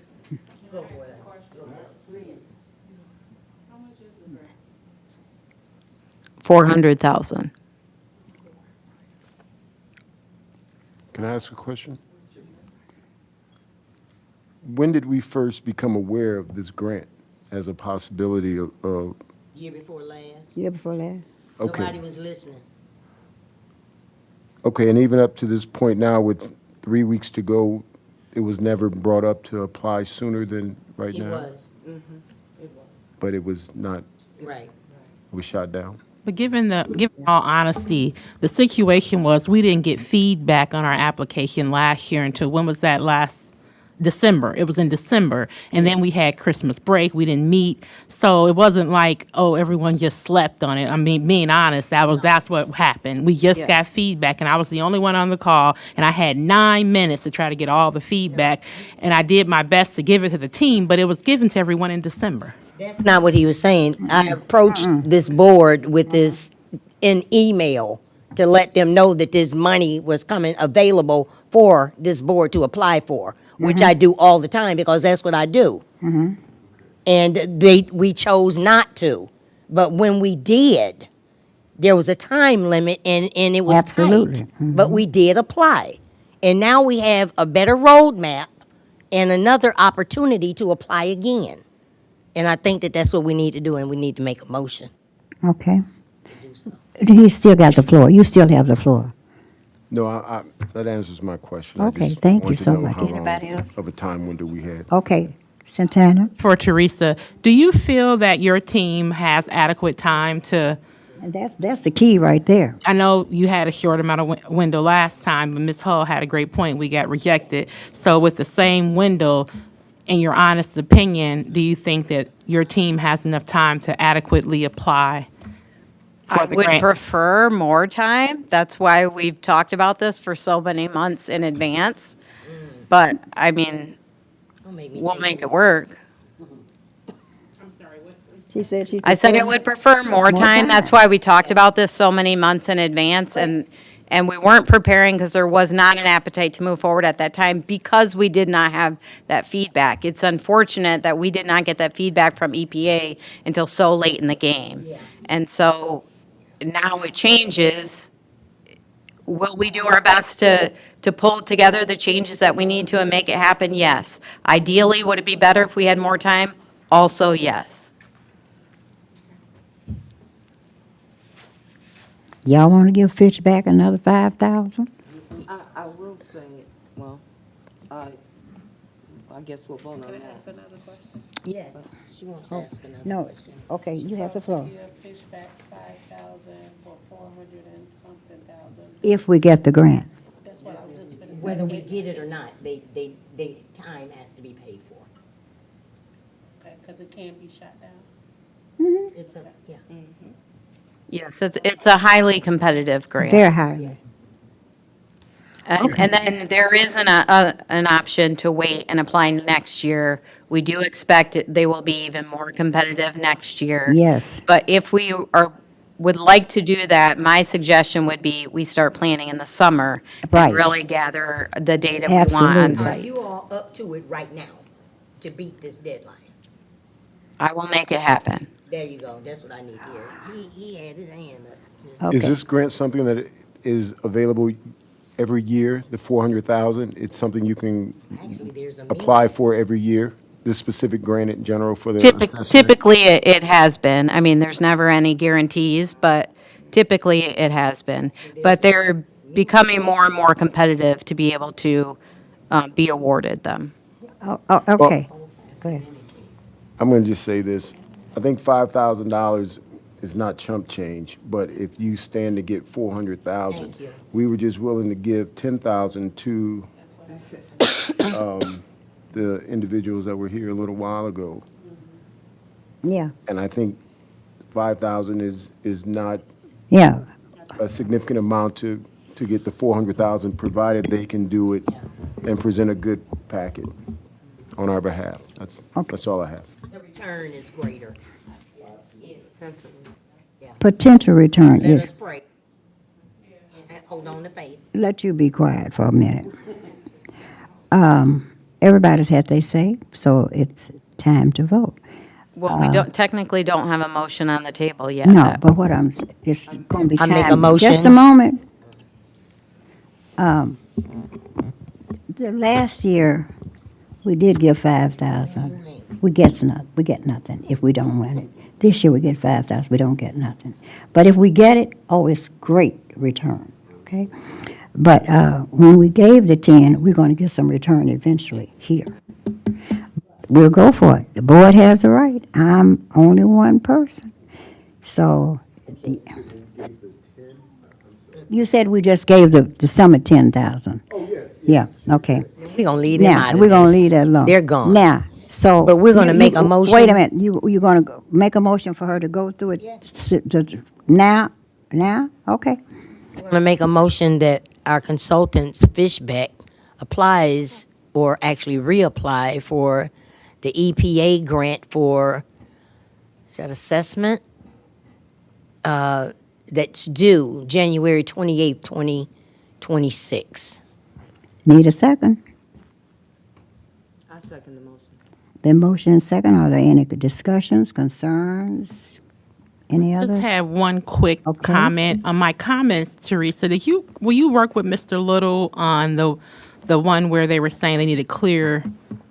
I'll email you. It was just one of the comments I had wrote, and it was about a position that was in there, and they needed to know clearly what that position. It was one of the comments. I'll message you. Yes. Because I think you have to work with I will need to Mr. work Little. closely with Mr. Little here pretty quickly to Okay. get the information that we need to include in there.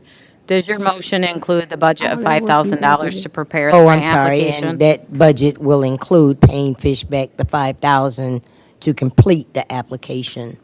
And with the understanding that whether we receive the grant or not, that Fishbeck shall be paid. Right. Okay. Are there any other concerns? We get a second? Yes. Okay. Any other concerns, questions? Hearing none? Roll call? Warren, Yes. Yates, Yes. Adams, Yes. Chandler. Yes. Kennard. Yes. Tony, Yes. Bennett, Yes. Hull. No. Okay, motion carries 7 to 1 no. Okay.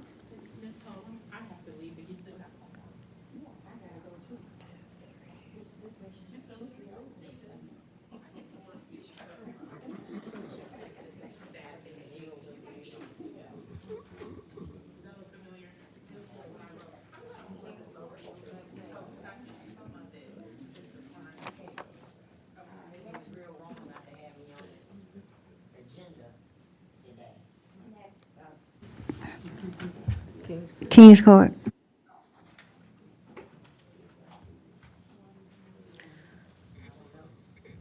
So last month, there was a motion approved to extend a $25,000 loan to be repaid in 5 years with annual payments of $5,000 plus applicable interest due 1 year from the date of execution of the agreement and each applicable year thereafter with a 1.5% simple interest calculated once annually on the remaining principal balance. I'm just letting you know the terms of what was voted on last month.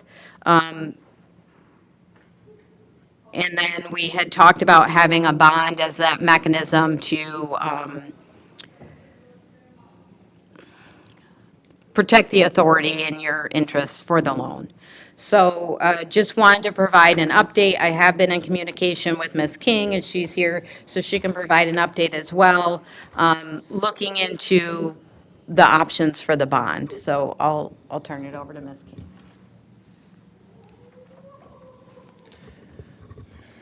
So hello, I have Hello. been trying to seek out a bond, and I have here with me an email, and I can, I have an email with me. I have not had any luck with seeking out the bond in which Teresa recommended to you guys that I obtain, and one of the reasons that I'm guessing from what the insurance company says, is, they said, as we discussed, I contacted my bond company regarding, I'm sorry, that's okay.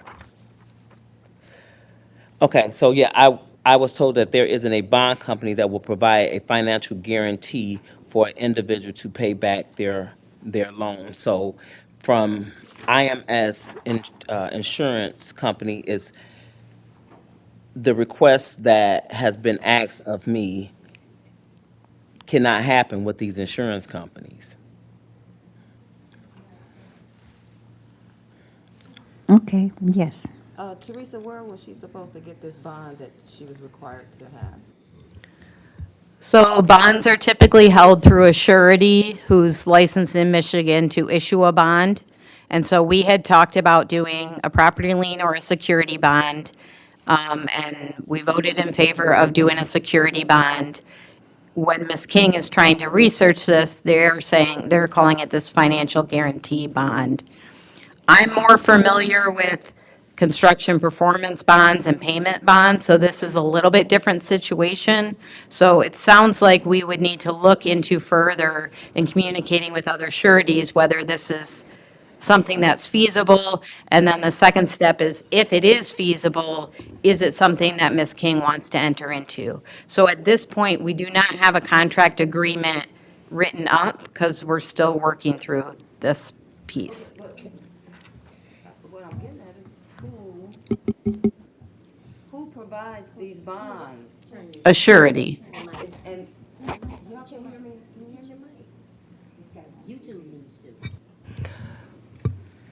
so in the past, we have the person obtain these on their own or through their own people, or did we You've refer never her done to a this. You've surety? never done this before. We've never now? done this. So, have you ever done it? I haven't done a bond in this mechanism, Why no. now? Have you done it? Does Fishbeck do bonds? No, it has to be a surety licensed to issue bonds is a company that would do that. I can try to do some research and communicating with sureties to see what's possible. I have other projects that I work with bonds. Typically, those are construction projects. So you might have a performance bond if a contractor didn't complete the job, that would cover the expenses, or payment bonds if they didn't pay their subcontractors. So more of my experience is with those. So we would have to reach out to the experts that deal with the bonds to get a little bit more information, or consider another form. We had talked about the property lien, there wasn't much appetite for that, but, so that's what we're trying to work through, is that mechanism of protection for this board if there was default on the loan. Okay, right. Oh, she still has a floor. You That's still- great, but as our representative, if we as a board approve moving forward with something, and I could be wrong, I'm relatively new too, isn't it your responsibility to guide them to where they're supposed to get what we're saying they're gonna have to have? Right. Yes, I indicated that she should reach out to a surety, those experts that deal with bonds. So it sounds like her insurance company also does bonds, so I don't know if it's just because that's an insurance company that they don't do that, or if any surety feels that way. I Could you- don't have that information. They don't do what the request, the request that has been made of me, they don't do that. Your So insurance company or a surety? the type of bond that was asked for me to obtain, this financial guarantee, do not exist. It don't exist. And And so I contacted that, I communicated that with Teresa. And so I've called several different companies trying to get Okay. this. So really the ask that was asked of me was not something that could happen. And so I'm coming before you guys. I wrote a letter to ask for a different reconsideration because that cannot happen. Okay. Do we have that letter? No, I have not received. Do we have the letter? Just a moment. Do we have the letter? No. Okay. Ms. Bernard. Could maybe help Yes, you with that. Teresa, I'd like to ask, what, have you asked this type of bond from any other? No, we've never done Never this done this type of loan before. So we evaluated what to do. The board did not want to give any more grants because you've already supported 150,000 in a grant. Typically, if there was a brownfield plan in place, you could get reimbursed if there was a default through the tax increment, but there's not a brownfield plan, so we were trying to get creative. If you still wanted to, continue to support the same project, of what mechanisms you could use. So this is kind of starting from scratch, trying to be creative, figure out something that would work. Explain What why. is it? Explain, just a moment. Explain why. Why we asked for a bond. May I? Just a moment. Go ahead. So if this board is lending 25,000, the expectation is that you would get that 25,000 back, Why?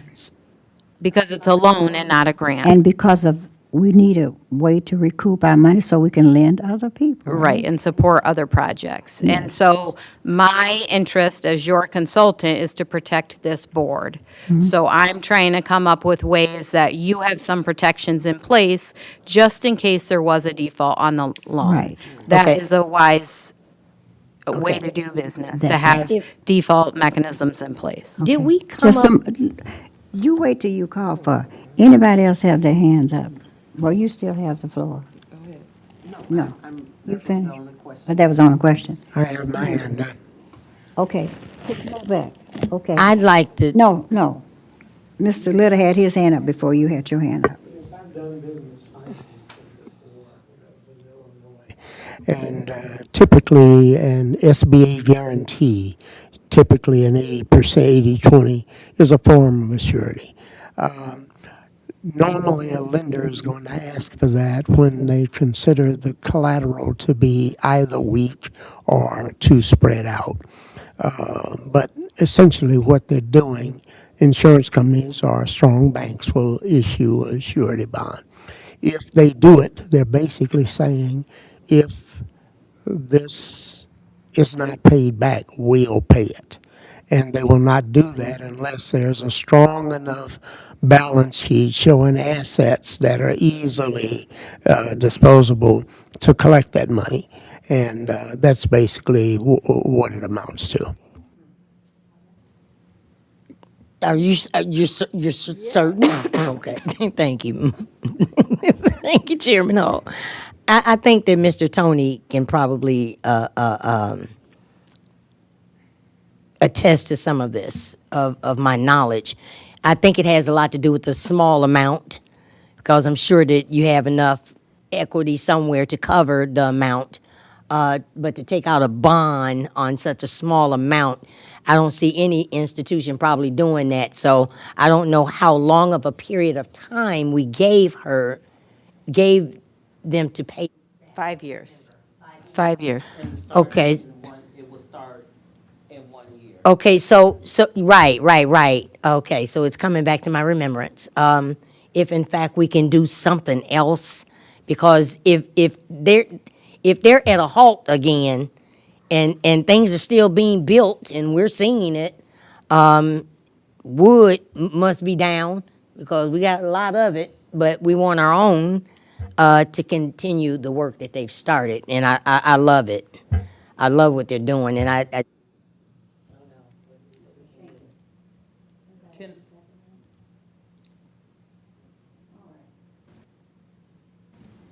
Okay, Teresa. I don't have any answers, but I think that we Okay, need to Teresa. fix what we can. I mean, so I guess we need to keep looking into different options.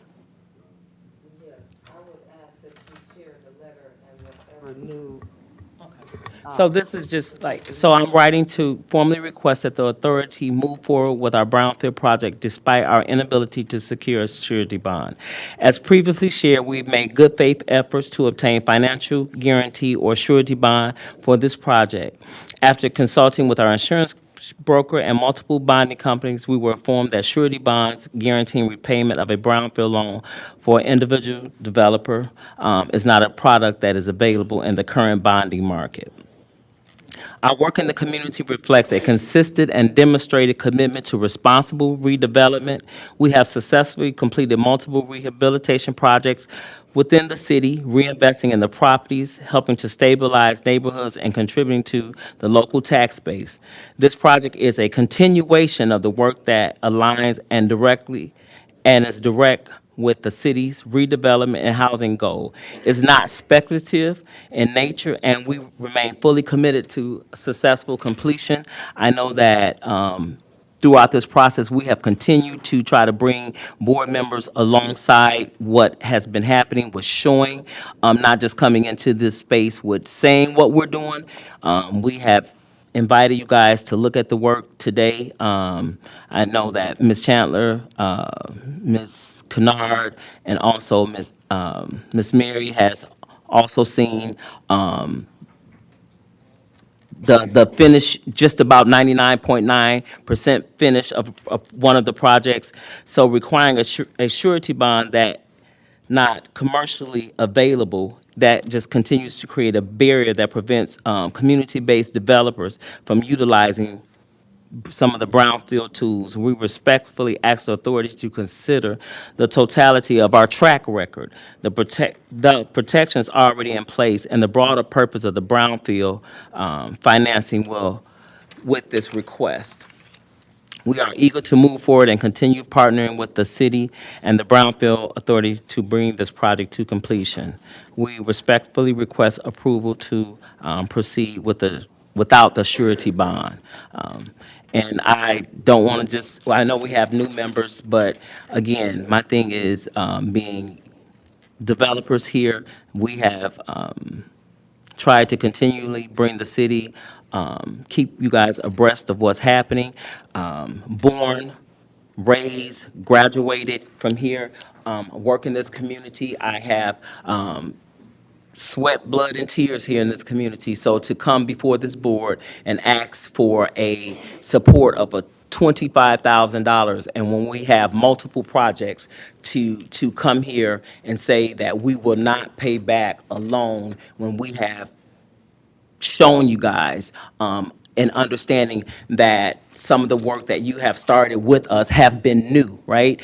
There has not been a track record of other people that you have done this process with, and respecting that process has been part of the reason that we have been so open and so transparent. We came here showing just receipts of what we had already spent of our own. And again, not just coming in here providing lip service, actually having you guys to come to not just one of our developments, but multiple developments. Again, showing you what we're doing, having over 21 doors. And when you talk about attracting people to come to this community, we don't just redevelop properties. We work with our tenants with financial literacy, with credit building, and we have made you guys even aware of that. So for us, we don't look like the typical developers that have been in this community, because we're not. We haven't had the typical access to resources as other developers have had, as far as lending institutions, as far as access and resources, as minority developers. So if we don't get a break here, where will we get it from? And we're not just asking for you guys to just give us something, and we're not showing what's happening. We're doing that. And again, what we're providing, what you see in our properties, is not what you typically see. I shared this before. MC Rental, when they came out and looked at our properties to manage, they shared with us what they have seen. They haven't seen this quality of housing come up in this community from developers. Right. And so I'm Ms. sharing that King. and asking for, Asking for what, 25? yes, Ms. King, if you should default, what would be in place that we could get our money? so if we would default, then you could come after one of the properties, or some type of, I guess, a garnishment, or So that would be a So, property lien, which is or- another thing that we did talk about you could use. as a mechanism of default. But that was the question, and we talked about that before, of not, because it's other, not wanting to do the Not lien, wanting to do that. the lien on the property, and with the amount of a $25,000. Well, What are that, our other options? yeah, she just said there's no other options. What It's are a choice. other- Okay. I'm not sure what other options Yes. there are. Potentially, we could think about it. Or there is the option that you're not extending further financing to support this Yes. project. There's no other option. So right now, either an surety bond or a lien are the only two options we have to ensure. Or our I investment. suppose you could move forward with an agreement without any mechanism of protection against default. Once I put this in place, I will send it to your legal counsel for review. And that likely would cause a red flag for him, but I can't speak for him. So then I guess he would advise you on whatever we put in the agreement on what his recommendation is. What would cause a red flag? If there's no mechanism of protection in case there's a default. So can I say this? Because I want those to hear that has not maybe, because when I first became a Brownfield Authority Board member, my community that looked like me was scared that they was running us up out of here. And they didn't understand. They killing us, they taking stuff. But to get them to see the vision of a $500 million development, a beautiful golf course, and then we're going to be collecting this money to where we can do something for ourselves up in the community. Here it is. After collecting those tax dollars, here it Yes. is. Yeah. Something up in the community Yes. for the less fortunate. Okay. And I mean, these properties are a thing that if I Yeah, was yeah. to move, I'd want to move in one because Yeah. it has luxury in the hood. Yeah, but. Did I just say let- that? But let's stay on point here. Ms. King, I agree with everything they're saying, how you have worked, how you've lived here, and how you've done. But as an organization, we have to have protection for what we do. For other, not just for you, but for other people. I think this board has been extremely, extremely lenient to give you $150,000 to move your property forward.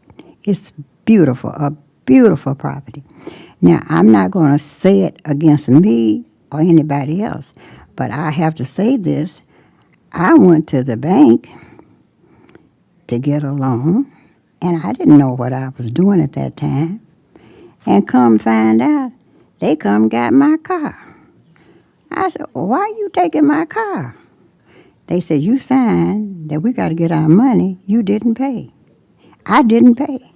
So they put in a mechanism where they're going to get their money because they got to continue to give their money out to other people. And they weren't going to let nobody business about it. They don't care how much they like me, how much I'd been in this community for 70 years, how I'd built houses, how I'd bought houses. They come and got my car, said, you owe me and you didn't pay. I was so mad. But that's what happened. So they had to have, we need to have something, some collateral or something. As much as we like you, as much as we know, we don't know. You might get sick, you may not. Something might happen to the project. Something might happen. It might go. We have to have some means, and we're trying to. Normally, reason why we're having this problem because we've never done this before. We've never done this before. We're trying to help you, but we have to have. We only have 500,000. We gave you 150. Gave the city 170. We were real low. Is that right? Mm-hmm. And so, just to keep giving and not recouping, we don't have it. I'm just been straight up like it is. So if she can find a way where we can put something on where we can get our money back, or so we can help and rebuild our coffers so we can have our money, fine. That's what the board decided they wanted to do. So I don't know what they're gonna do now. Now, don't come with how beautiful everything, we know how beautiful it is. No. I think that we need to hear from our asker. Is there anything that you can offer? So at this point, my brother had to leave to go to work. So at this point, I'm going to try to work with Teresa and my brother to see if there's anything, Out there. But then again, that's, we had to pay Teresa and we'd be out of 25. was she, oh. Okay. One of the things I'm trying to put reason with as I sit down and I listen to what is going on. Now, we had the Black Summit that came to us, and we secured them last year and this year, and we had nothing to really show exactly in our hands what's. Marketing. But then, for 25,000, which is just 15. 170, 150 plus 25. Well, maybe we ought to just make But I'm talking about what she's coming back to read. Yeah, but it would be 107, 150, and 25 would be 175, so let's put it together. Yeah, but when you put it together, that other money was spoken for. I did Yeah. show, so the Right, 25 right. is what's out Let there. her, let Miss Emma have the floor. Go ahead. Yes, I was trying to figure out if you got $10,000 that we gave to the Black Summit, and they haven't got anything but just to provide a table for us to advertise. Then this young lady is providing what the city needs is affordable housing, and she has followed through, and we have just went in to even see exactly what she's doing, and it is really above what I've seen even flipping. And so I'm just trying to put this together. Could there be ways that we could work around with this? Because 25,000 into an investment like this is not very much to ask of. especially since it's not ours. That's right. So, well, I just think that when we're homegrown, and that's the thing that we, especially as black people, we got to start investing in ourselves. For real? And when we start investing in ourselves, we can show growth. And that's the thing that we've done. We've invested since we've been brought into this country.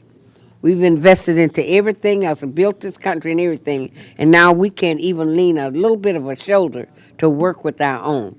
This is just my thought and the way I feel. Thank you.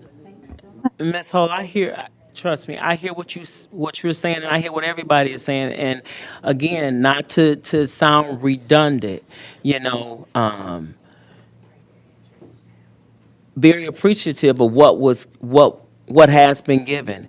I put a lot of my money into that, and again, to show what has been given. Like I said, you guys wanted to see receipts. I have provided receipts. I have provided canceled checks. I have provided all the documentation that has been asked for. So. I have a solution. No, you said so. So- Mr. Little? I think this board needs to stop giving anything out until it develops a uniform policy that will apply to any person in the city that comes in here and asks for assistance. You need to decide as a policy what your position is going to be, what's going to be your minimum requirements in terms of, because this isn't a loan agency. This is a Brownfield Authority that has a tool that is available through state law, tax increment financing. And it does not allow for just general lending and pay support, or just doing whatever kind of social adventures we want to go off into. You have to deal with the issue All right, if we set a standard here, will we be able to apply that when anybody walks in the door who says the same thing? Yeah.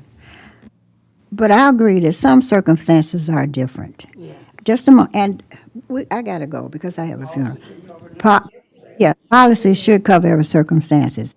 And we understand that we should have a unified thing so that everybody can. We took under consideration, this was the first. She's worked here, she's tried, she's put her effort into our community and built houses, a young, trying to get started. And we did try to support because you didn't qualify for the Brownfield credits, the way you put it in. And so you needed help. And we wanted to continue to help you spur that development. We really did. So, but we still need a way to get our money back. And I don't know how that's going to work, but like I said, I love you. I love everything you're doing. I love what's happening in the community. It's beautiful. But if we can't do it and you don't have a bond, I don't plan on putting on no orange suits. I done told y'all this. I done told y'all You won't have to this. put one on that this city haven't put on no orange Yeah, suits in but all I'm these just saying, years, so not just it for won't you, start. but I'm just saying, we gotta go by a policy and procedures so we can do, it ain't about you. No, and I get it. It's not about you.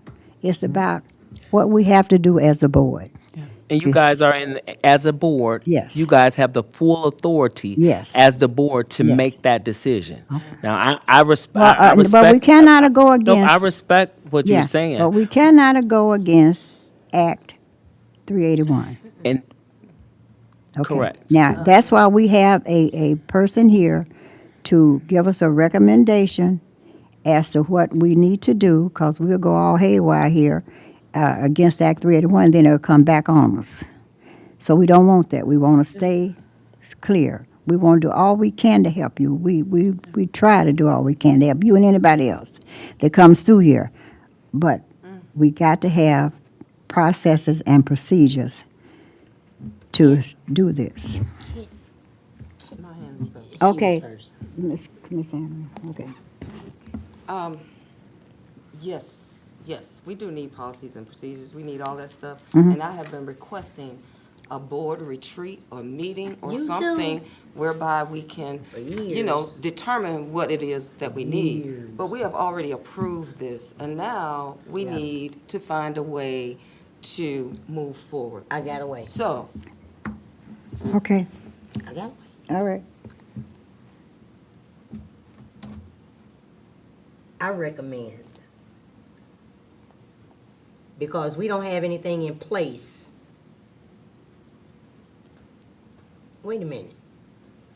The first funds that we released were part of the development. I think that this $25, this 25,000 needs to go towards community development. And after this, we need to be working on putting something in place. But we do not need to be holding these developers up any longer. Because I'm sure they're waiting on these funds to finish some of the things that they need to complete. I think that this right here needs to be it.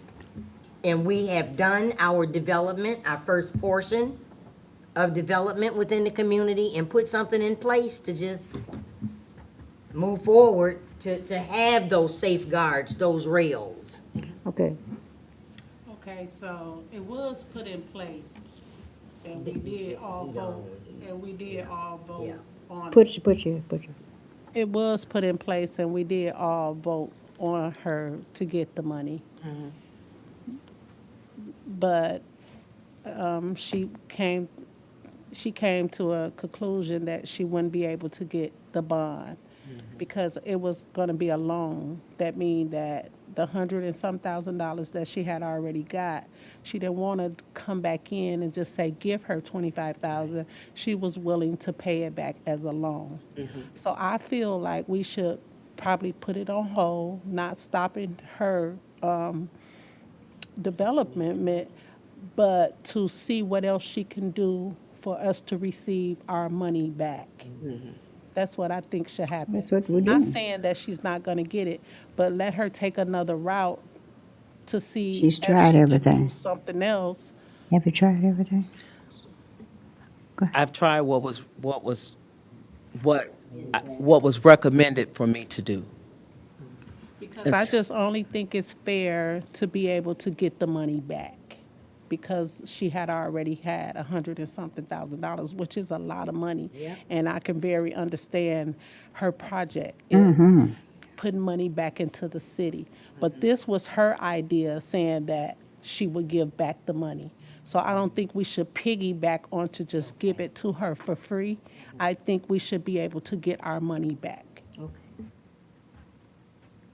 That's how I feel. I don't know how. Because So that's the intention. It is, after this, I'm planning on trying to come back and propose a partnership with Brownfield. So getting the money back, I wouldn't come in here and say, asking for the loan without the intention of paying the loan back. So that was the intention, and it's Intent, yeah, yeah. because you went all out right, to try to get a bond to pay it back. right. But I do think that it should be paid back, and I don't think it should be. We should have, I mean, a lien on one of your properties is. okay, probably- Mr. I don't know. Okay. He has his hand So up. Y'all quit talking. okay, so I'll try to look and see. I apologize for not being familiar with the King's Court, but if I understand correctly, we gave you $150,000, and that was in the form of a grant that was not repayable, correct? Right.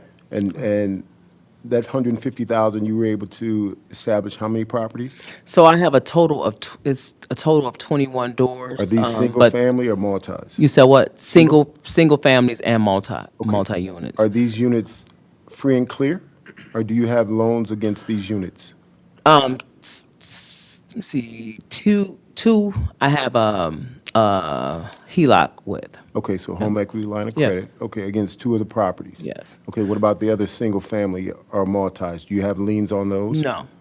So what's your reluctance to use those as collateral to secure the $25,000 this time around? Because If we were to say yes. Because these properties that I'm in right now, I have other developments that's in the work.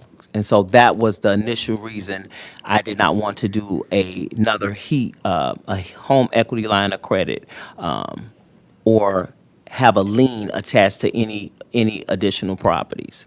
And so it was also proposed that's when the surety bond came into place.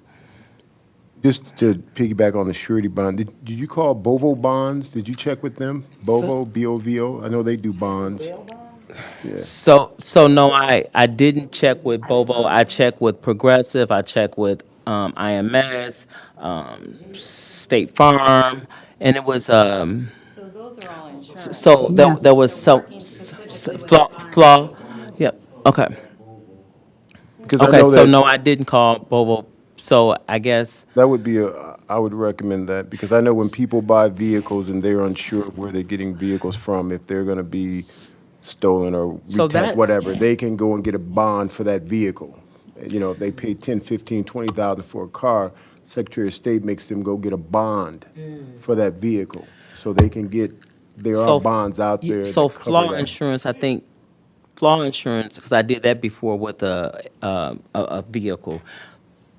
So it's different from what I've told, and Teresa helped me out, is if I'm getting the work, like what you guys are asking for is something different from me saying, like, this work is going to happen. And having a surety bond on the work opposed to the property. Well, we would just want our money protected, and like I said, you have free and clear properties that you're unwilling to Right, use so as that's collateral. put a lien on the property. I mean, that would, and at least Okay. ensure that we would get our money in case you defaulted. It depends on what the value of the properties are as Right. well. And so one of the things was the interest rate and the time was I think was it a 5-year, Teresa? Okay. Okay. So I haven't checked with Bobo. So yeah. Yeah. Okay. Okay.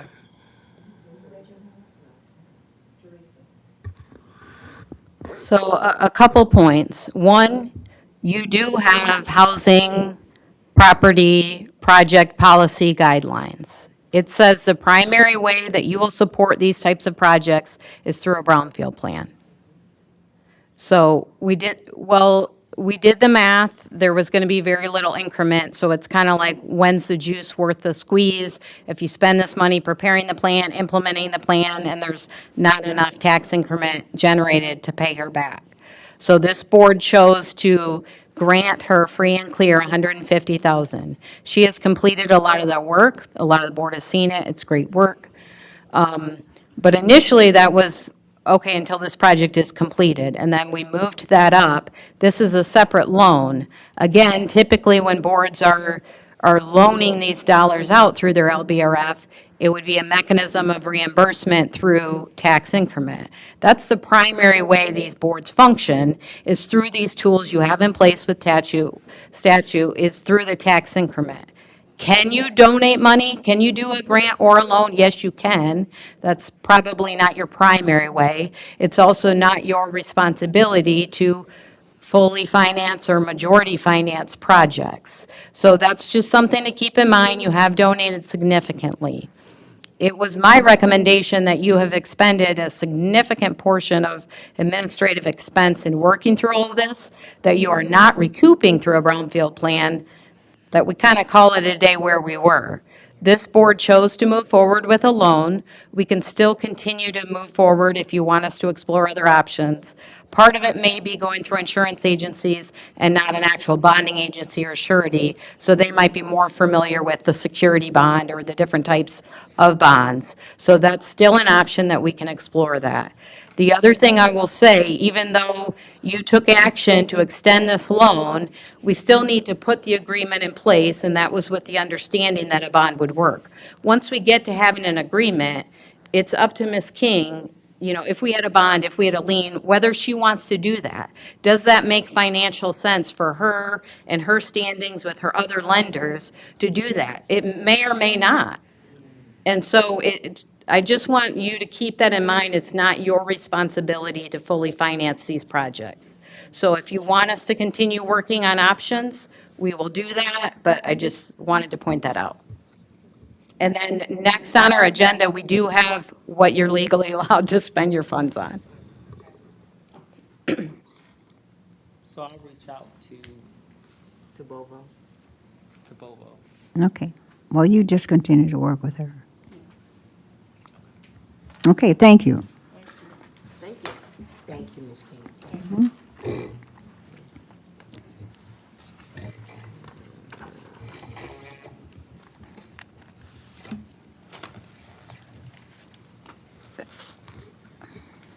Mr. Bennett, he's still down there on Main Street? Bobo? His office? Yeah, I think his office is on. You know where his office is? I thought he was a bail bond. Yeah, he is a bail bond, but I think he was on Main Street, isn't he? Well, bail. Directly across from the old Pillar Center. Okay, that's where he's at. All right, thank you. Would you like me to go into this Yes. revenue stream matrix? Okay. This is going to be very high level. It's 6:30, respectful of everyone's time. There has been discussion that strategy planning is extremely needed with this board to understand how do you want to direct those funds. A big part of that is what are you legally required to do with Act 381. My intention tonight is just very high level, give you what you can. Another part of that is what are your goals? Ms. Chandler mentioned earlier, we should be in alignment with the city's master plan. That makes sense. You know, what are your missions to spur economic development? So Yeah. all of those things come into play, and we likely need to set aside other time to dive deep into that strategy planning. But just very quickly, and this can be provided as a resource we can come back to later, so I'm not going to do a super deep dive. But these are the last 2 pages of your packet. They fold out. So the first one is this revenue stream matrix. So essentially how this is set up is, how could a Brownfield Authority get your funds? Where do they come from and how can you use them? So this first column is kind of your general funds, all the way to the left. So, you know, if you had an application fee, which you do, you have a small fee if people apply for projects, that's a resource. If someone happened to donate funds, or if the city had funds they donated to you, those two typically don't apply, but, so typically you're getting funds from your brownfield projects. That's the main mechanism of how this board receives funds and has funding to support projects. Alternately, if you were successful in securing an EPA grant, that could be another source. So in your general funds, you can use anything that's allowable by the statute, Act 381, our Brownfield Redevelopment Financing Act. And the next page tells us what we can do with that. So second column over, we have our administrative tax increment revenue capture. So basically says, we have a brownfield plan in place, and we said we were going to capture a small portion of that for our administrative expenses. Those are our true actual costs of administering and operating the authority. Part of that could be marketing, paying your consultant, paying your legal fee, you know, all those costs that you have to run the board. Next, the third column from the left. Okay, we still have quorum. Okay. Let me just note the time. Bear with me just a second. Yes, we do. Okay, so this is our local brownfield revolving fund. So every brownfield plan that you have in place, the last 5 years are typically set aside for capture.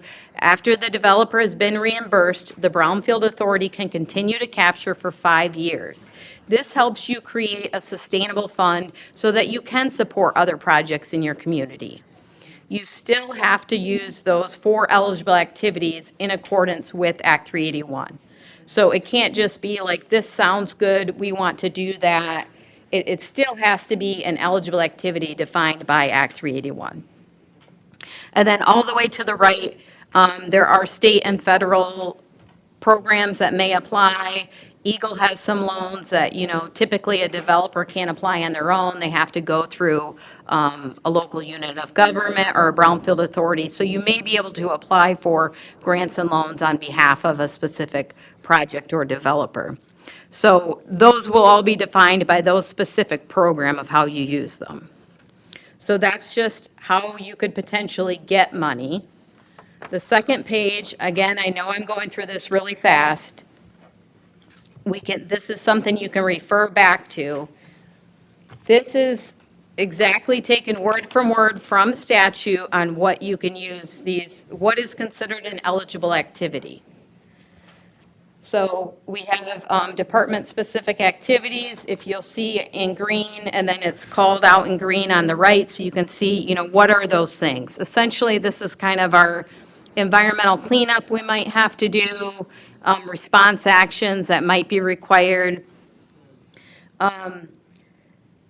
Things like asbestos abatement, demolition, all of those things are eligible. Well, let me keep going. Let's jump down to our blue here on the left for housing property located in a community that has an identified specific housing need and has absorption data or growth data included in the brownfield plan. So you do have a housing need here. Any of these brownfield plans would include that data. You can include everything over here on the right. Rehab units for rental housing, Qualified means that we have that affordability piece associated with it.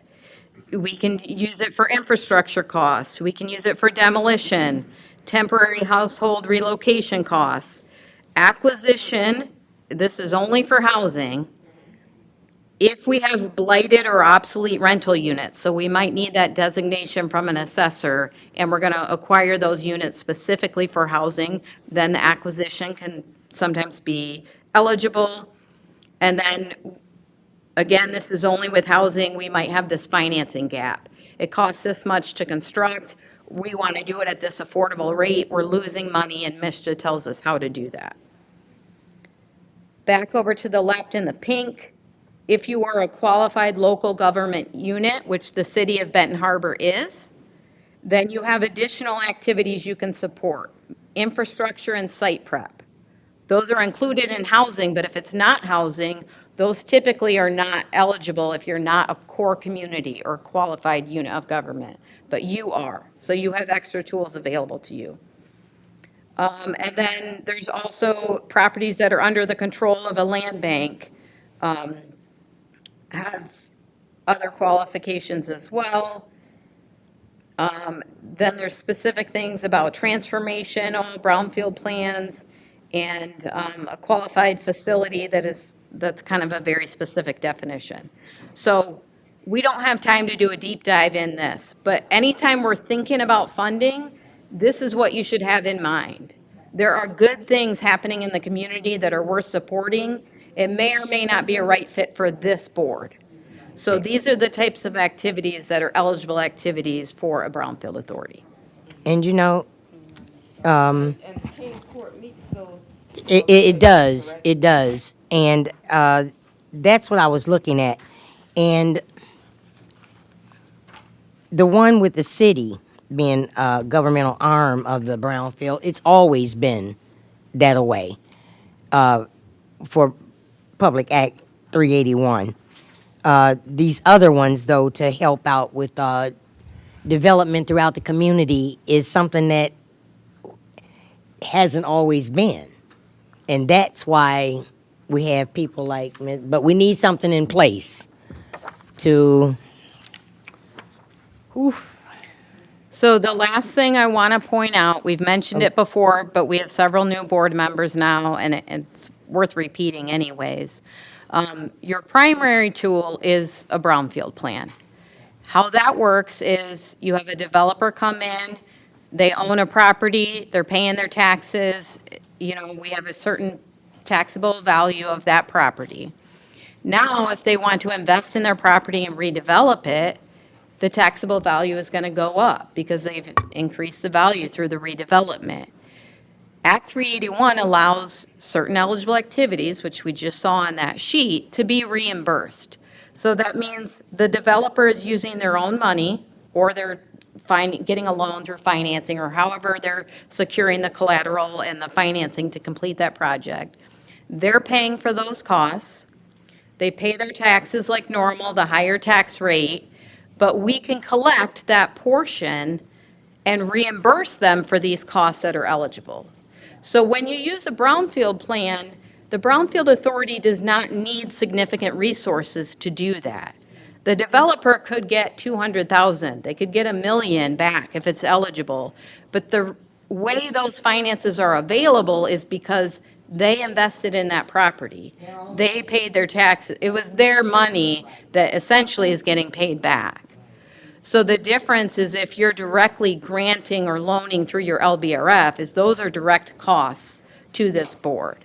So it is a little bit different in mechanism through a brownfield plan or direct financing. It's a little bit different, but it's the same in that we required her to show expenditures that would have been reimbursed. And you're required by law. If you didn't have Exactly. those and you were audited, exactly. that would be extremely But see, problematic. that's what you have to understand. That's required of those that enter into a development agreement. Yeah, whether it's a brownfield plan or direct financing, and that's always required. Whether it's a grant or a loan. We Right, well, typically it's a brownfield plan, but, or if it's a grant, any of those three scenarios, it's always required. That's by statute. You have to have that proof of documentation. Okay. So how can I make the request again for a board retreat, a board educational session, something? I mean, Right now, now he's saying, he's saying that we need to come together and have a definite policy. Well, unless we do, it's not gonna happen. I mean, I mean, we do have something in place now that we can follow, but I think, as a board, we're on the same page with how we're going to move forward. Whether it be in percentages, this percent will be for these types of things, or Well- however we decide. now that the weather is lifting up and Teresa may find herself in town more often than usual, with taking care of some other business, and she knows she's going to be here, maybe you can set an appointed time to meet with us in an evening or something till we can make our plan. we can definitely set up a retreat. Yeah. If board members are available and can set time outside of these meetings. And in doing so- Otherwise, we can try to fit it into regular meetings, but Okay. we're going to definitely have to streamline discussions if we Yeah. want to try and fit that strategy planning within a regular meeting. Is it also possible if we ourselves can put together our own development plan? What do you mean I by don't, development plan? it's impossible because it's not for us to, well, we can. We can actually look at, actually, I think you stated it because that was the purpose that I used to ask all of the city managers for the past 12 years to please stop auctioning off the properties at the county level and let's hold them in the city and until we get this type of funding to do the rehabs, to put these homes back on, to do what the Kings are doing. But now, That was the purpose. brownfields automatically Yeah. going to That was the to land purpose. bank? No. Our brownfields, aren't we under, I thought that's what I learned at the No. the thingy, that now, all of our stuff automatically goes to the land bank. And renders it some kind of special project or whatever. What you may be referring to is those extra, so if you're a core community, or if it was owned or under the control of a land bank, you can do the public infrastructure and site prep. That's traditional non-housing. Or if it's housing, those are included with some considerations. But none of your projects go through the land, I don't think you have a local land bank. You likely have a county land bank, Berrien County. But I'm not aware of any projects you're currently working on with the land bank. Our brownfields automatically are entered into this land bank that gives us some kind of special process. You don't need that because you're already a qualified local unit of government. Okay. So we don't have to use the land bank. No, and to my knowledge, you typically don't. Okay. I have, I haven't asked, and I was just speaking with a board member over here, because it does speak about individuals.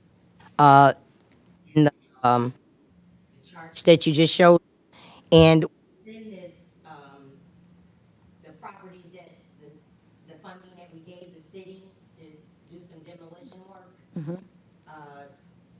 741, I pleaded to be cleaned up with those funds, or if we had to add extra funds because it was unfair for it not to be cleaned up. Again, that was 471 Highland, on the corner of Highland and McCord. And I think that that's a project that this Brownfield Authority should take on to clean up. Because it's very thing that Mr. Little was just talking about earlier. And it's one of the things that we, Teresa? Well, I really want to be respectful of everyone's time. We're dropping like flies, we're about to lose quorum. So, I mean, I think just, the bottom line is, we need some time and space, Can we put dedicated that on- opportunity to do some strategic planning. Can we put on the agenda? So 7:41. agenda next month to talk about strategic planning? Would That you as like me, well. I could potentially poll the board if you have any availability outside of regular meetings? Okay, can you direct me to do so? To direct Teresa to get with any of the board members in their spare time that may fit with hers to gain some educational. To poll the board on to availability pull for the board strategic on planning? availability for strategic Okay. planning. Does that sound right? Thank you. So I think that concludes our business of It what? does. And with that, Teresa, you have some checks here that are signed, and if any members have comments, feel free to jump in. Well, good. Okay, all right, we're about to leave, so if we Can could I get a have motion to adjourn? I second that. Thank you. Support? Motion. He seconded the motion? Oh, The meeting is adjourned at 6:46. Thank you. Thank you, Teresa. I gotta find out, I gotta go back and research what I'm talking about, with that land bank, because when I heard it initially, I was like, well, this is good for us, for some reason. I don't know what it was. When you poll us, you're gonna be polling for availability for Strategic planning. a day or two. Yes. why is it snowing on my phone? Yes. Let me stop this recording. Thank you. I live in Portage, so it's about an hour.